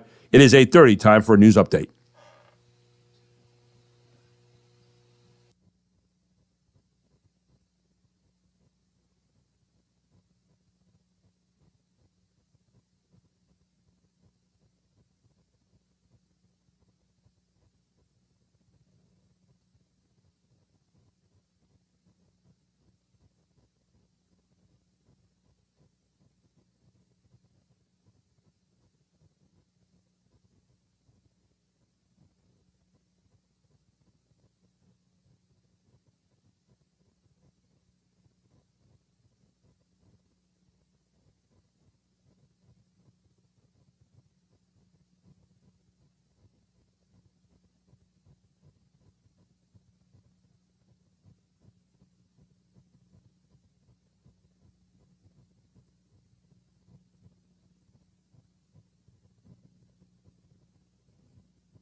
27th year.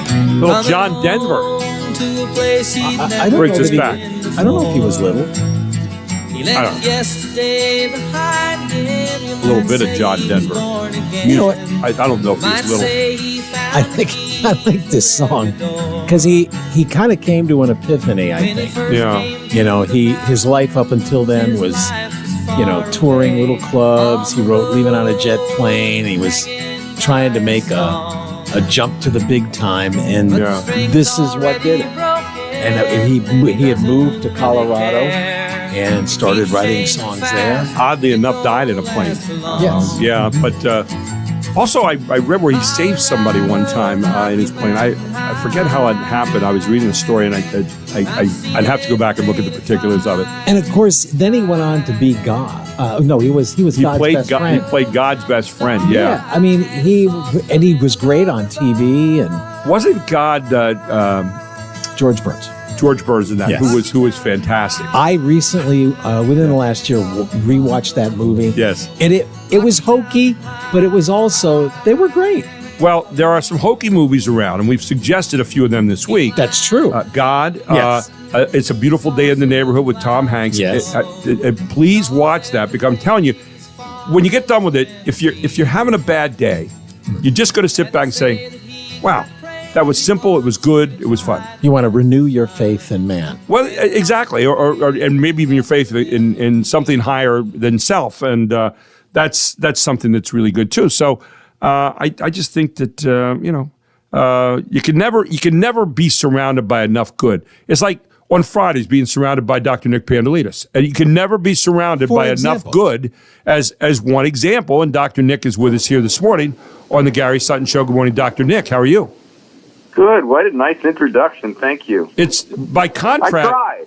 By contrast to other weeks, it's we're doing better. I don't know that you have grasped the total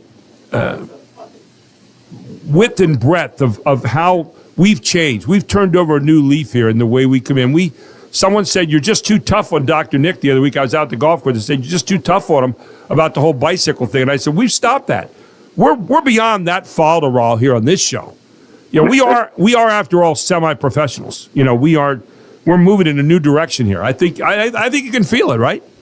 Oh yeah, you are definitely reformed. It's much better.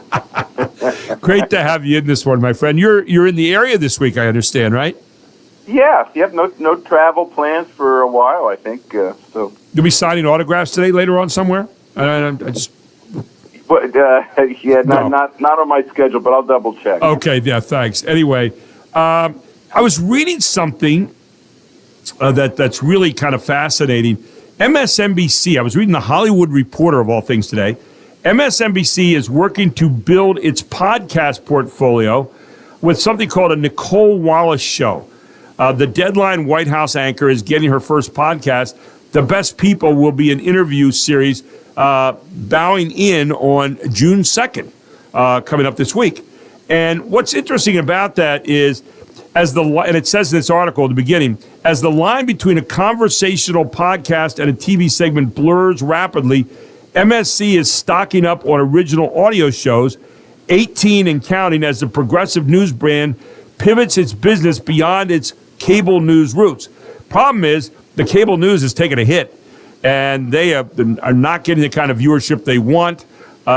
She's hosted Deadline White House since joining MSNBC in 2017 from ABC's The View, and she's held roles in the Bush administration as an advisor to the late John McCain. So MSNBC is moving into the podcast area now because obviously they're losing viewership. What's your take on some of these moves now? Podcasting has become a place where people can go and kind of view things on their own time. It's a very popular medium here in the country. What's your take on all that, Dr. Nick?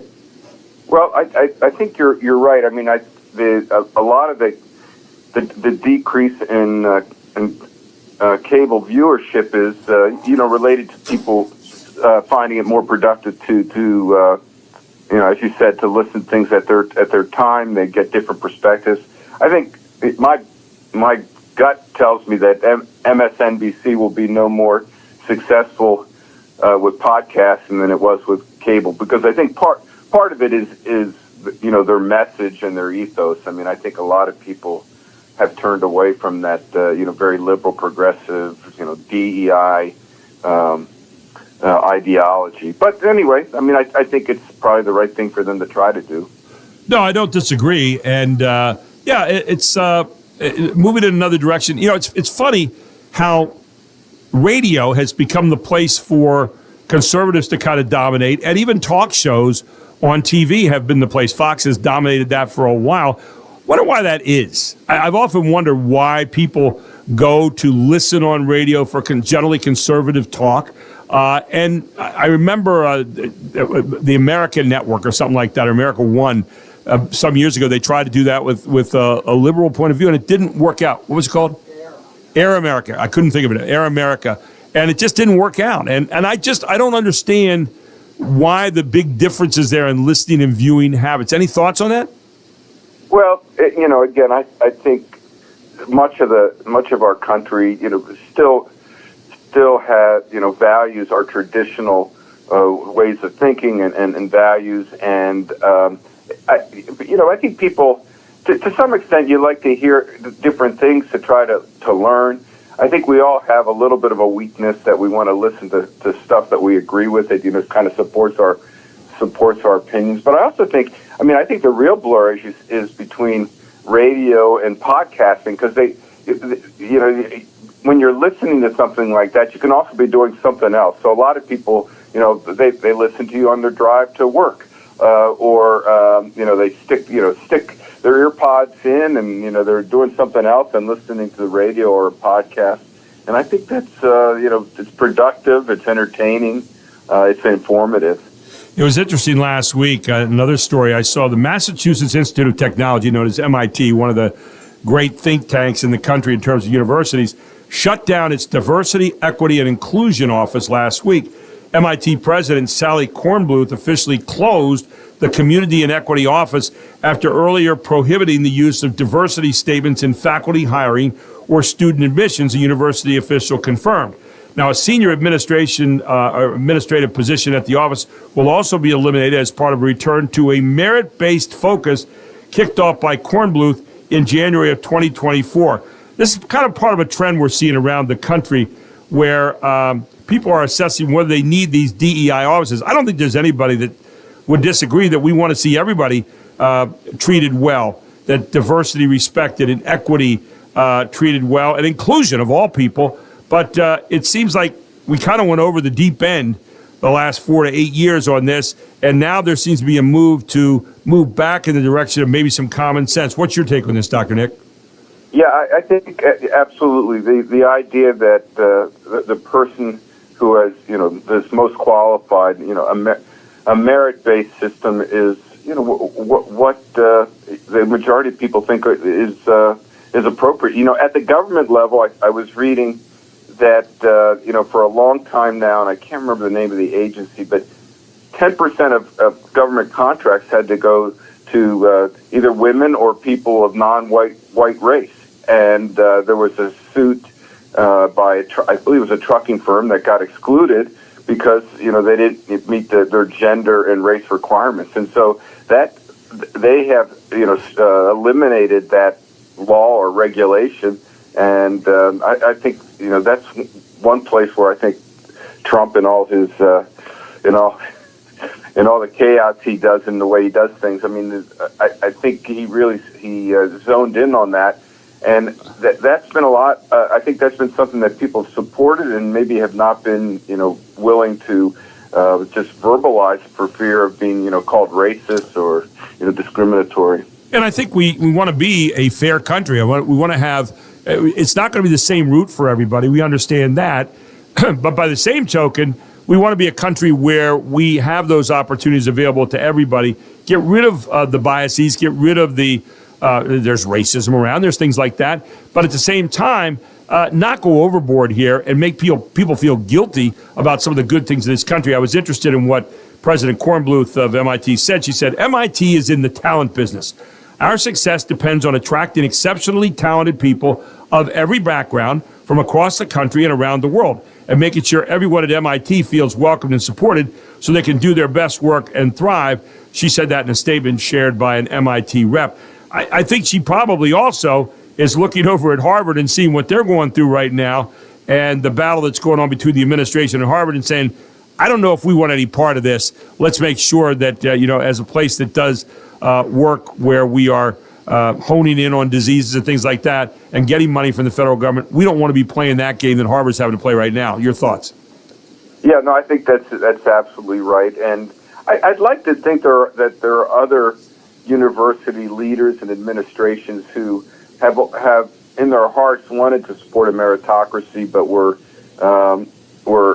just felt uncomfortable to say it and just going along with the progressive party line. And then on the other side of this, I read today that San Francisco is considering eliminating grades for grades and homework in their public school system. Crazy. Anyway. Why don't we just eliminate the public school system there in San Francisco and make it easy on ourselves, right? And then you're on your own. Yeah, just do your best, yeah. By the way, just an addition on the MIT story, that there was a civil rights probe into their school over alleged racial discrimination back in March, according to Education Secretary Linda McMahon. So that investigation they had there, plus the Title VI investigation of reported anti-Semitic harassment and sexual discrimination on campus. Yeah. Kornbluth came in and said, let's change that around, and we don't want to be on notice. We want to get on the good side of the thing. So there you go. Dr. Nick, always good having you in. You got any vacations coming up soon? No, well, we go down to near Bethany Beach. We have a place there, so we try to go there every other week for a few days. But other than that, not till the fall when we go to Croatia on a bike trip. Shocking. On a bike trip? And where is that going to be? Croatia. Oh, Croatia. Yeah, part of old Yugoslavia. Yeah, why would you go to Croatia? I mean, I'm interested. Well, they have a beautiful coastline. Okay. And there is generally the food is wonderful. The people are friendly. Right. The costs are relatively low. One word, insurance. They're very much like tourism, and there's great places to bike. They have good biking trails, not a lot of rocks or anything on them? No, this will be road riding. So road riding. Okay, how are the roads there? Because I've heard their roads aren't that good sometimes. Well, they're probably good enough. That's why we don't need silk roads. Anything close will be fine. Well, in your case, maybe silk roads would be. Well, I'm not going to go there. We reformed. I thought you were reformed. We are. I wandered. I started to wander, but I got out of it. I pulled back. Dr. Nick, always good having you aboard. May you have happy trails from here through the weekend until next Friday, and we'll talk to you again. Looking forward to it. Thank you, Dr. Nick. From a reformed Gary Sutton, the Gary Sutton Show, here on WOYK. Back with more.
This may be one of the longest intros of any song, and I love it. The Temptations were one of my favorite groups. It sounds gritty, yeah, and real, and it tells you a story. But you could be dancing here. I mean, you get your feet going, and then your legs start going. You kind of build gradually into a maniacal, dance. I didn't mean it to sound that way. Yeah, maniacal. Anyway, a lot of people this morning reacting to my question about why teachers are no longer. They're having this shortage of teachers here, especially in Pennsylvania right now. What are they saying? And basically saying pay's a factor, even though starting salaries are $60,000 or more in many York County districts. Yeah.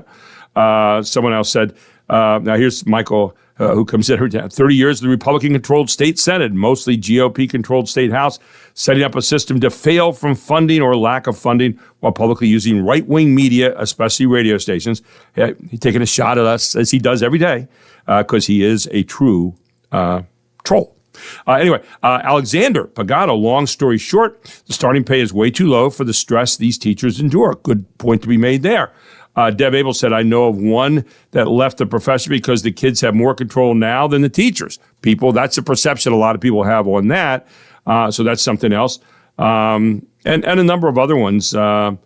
Jeff Whitman said, tough question. Who knows? College enrollment in general is down, and perhaps a specific shortage in traditional educational tracks like teaching are more noticeable for their relative absence.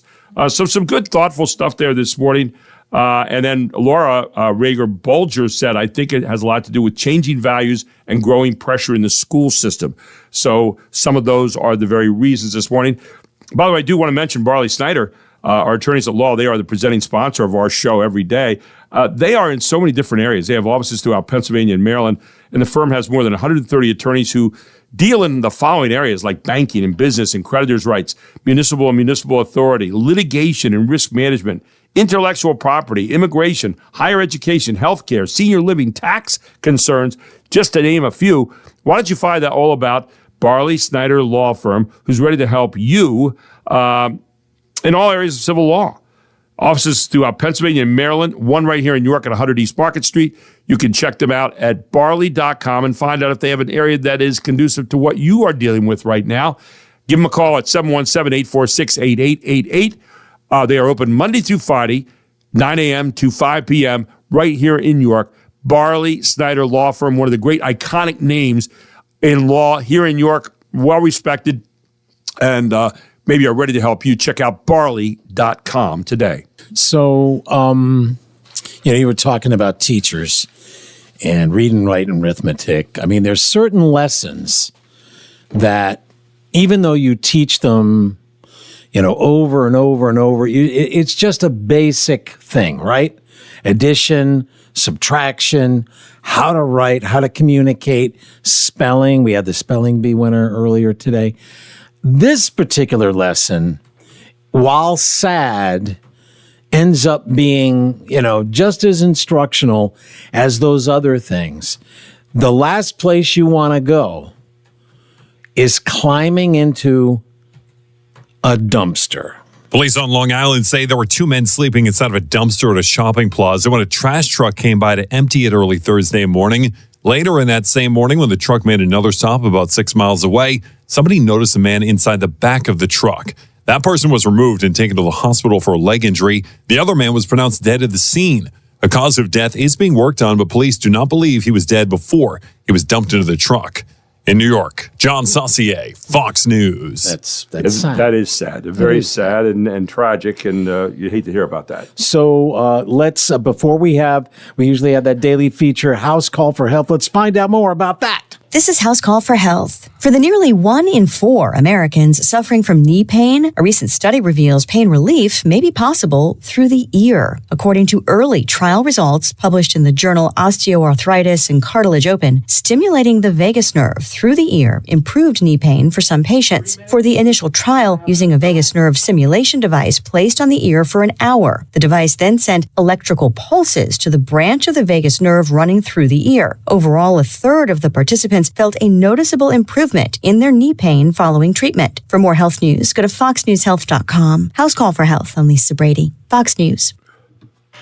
And, we just want to remind you that this hour has been brought to you by Regents Glen Country Club, located at 1000 Golf Club Drive, right out there off Indian Rock Dam Road.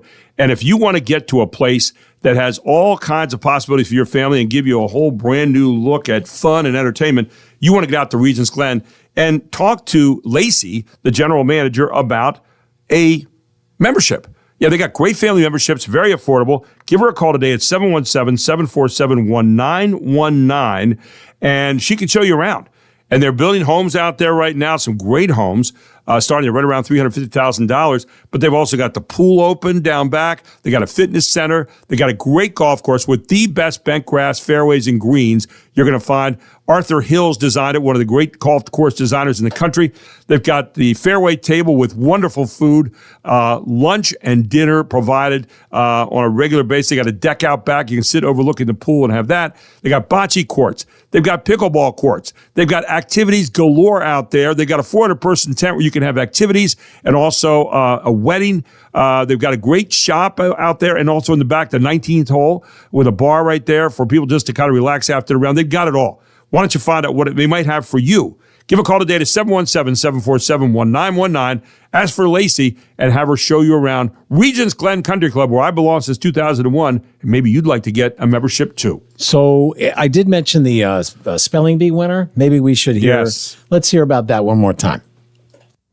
13-year-old Faison Zaki of Allen, Texas, went from runner-up to champion of the Scripps National Spelling Bee, where a moment of overconfidence nearly cost him the title. But after getting a second chance, nailed the word éclaircissement to clinch victory. Éclaircissement. E-C-L-A-I-R-C-I-S-S-E-M-E-N-T. Éclaircissement. That is correct. The sound courtesy of the Scripps National Spelling Bee. Faison, who lost in a lightning round tiebreaker last year, becomes the fifth runner-up to return and win. With this triumph, he takes home $52,500, bringing his total spelling bee earnings to $77,500. Ted Lindner, Fox News. And now you can go home and work on a tan. Go outside. Congratulations to Faison. I mean, that is great. I mean, the guy is really smart. And as you said, he'll own most of us someday, but probably have a... What's coming up next week? You got coming up on Monday, great show. It's going to be the start of June. Kevin Smith will not be here. Jen Fraser will be here that day. Scott Perry's going to be here. We've got Joe Decree, Mark Hendrickson. All on Monday. We'll tell you how the Revs did over the weekend and keep you updated on all the news. Have a great weekend, everyone. It's 9 o'clock.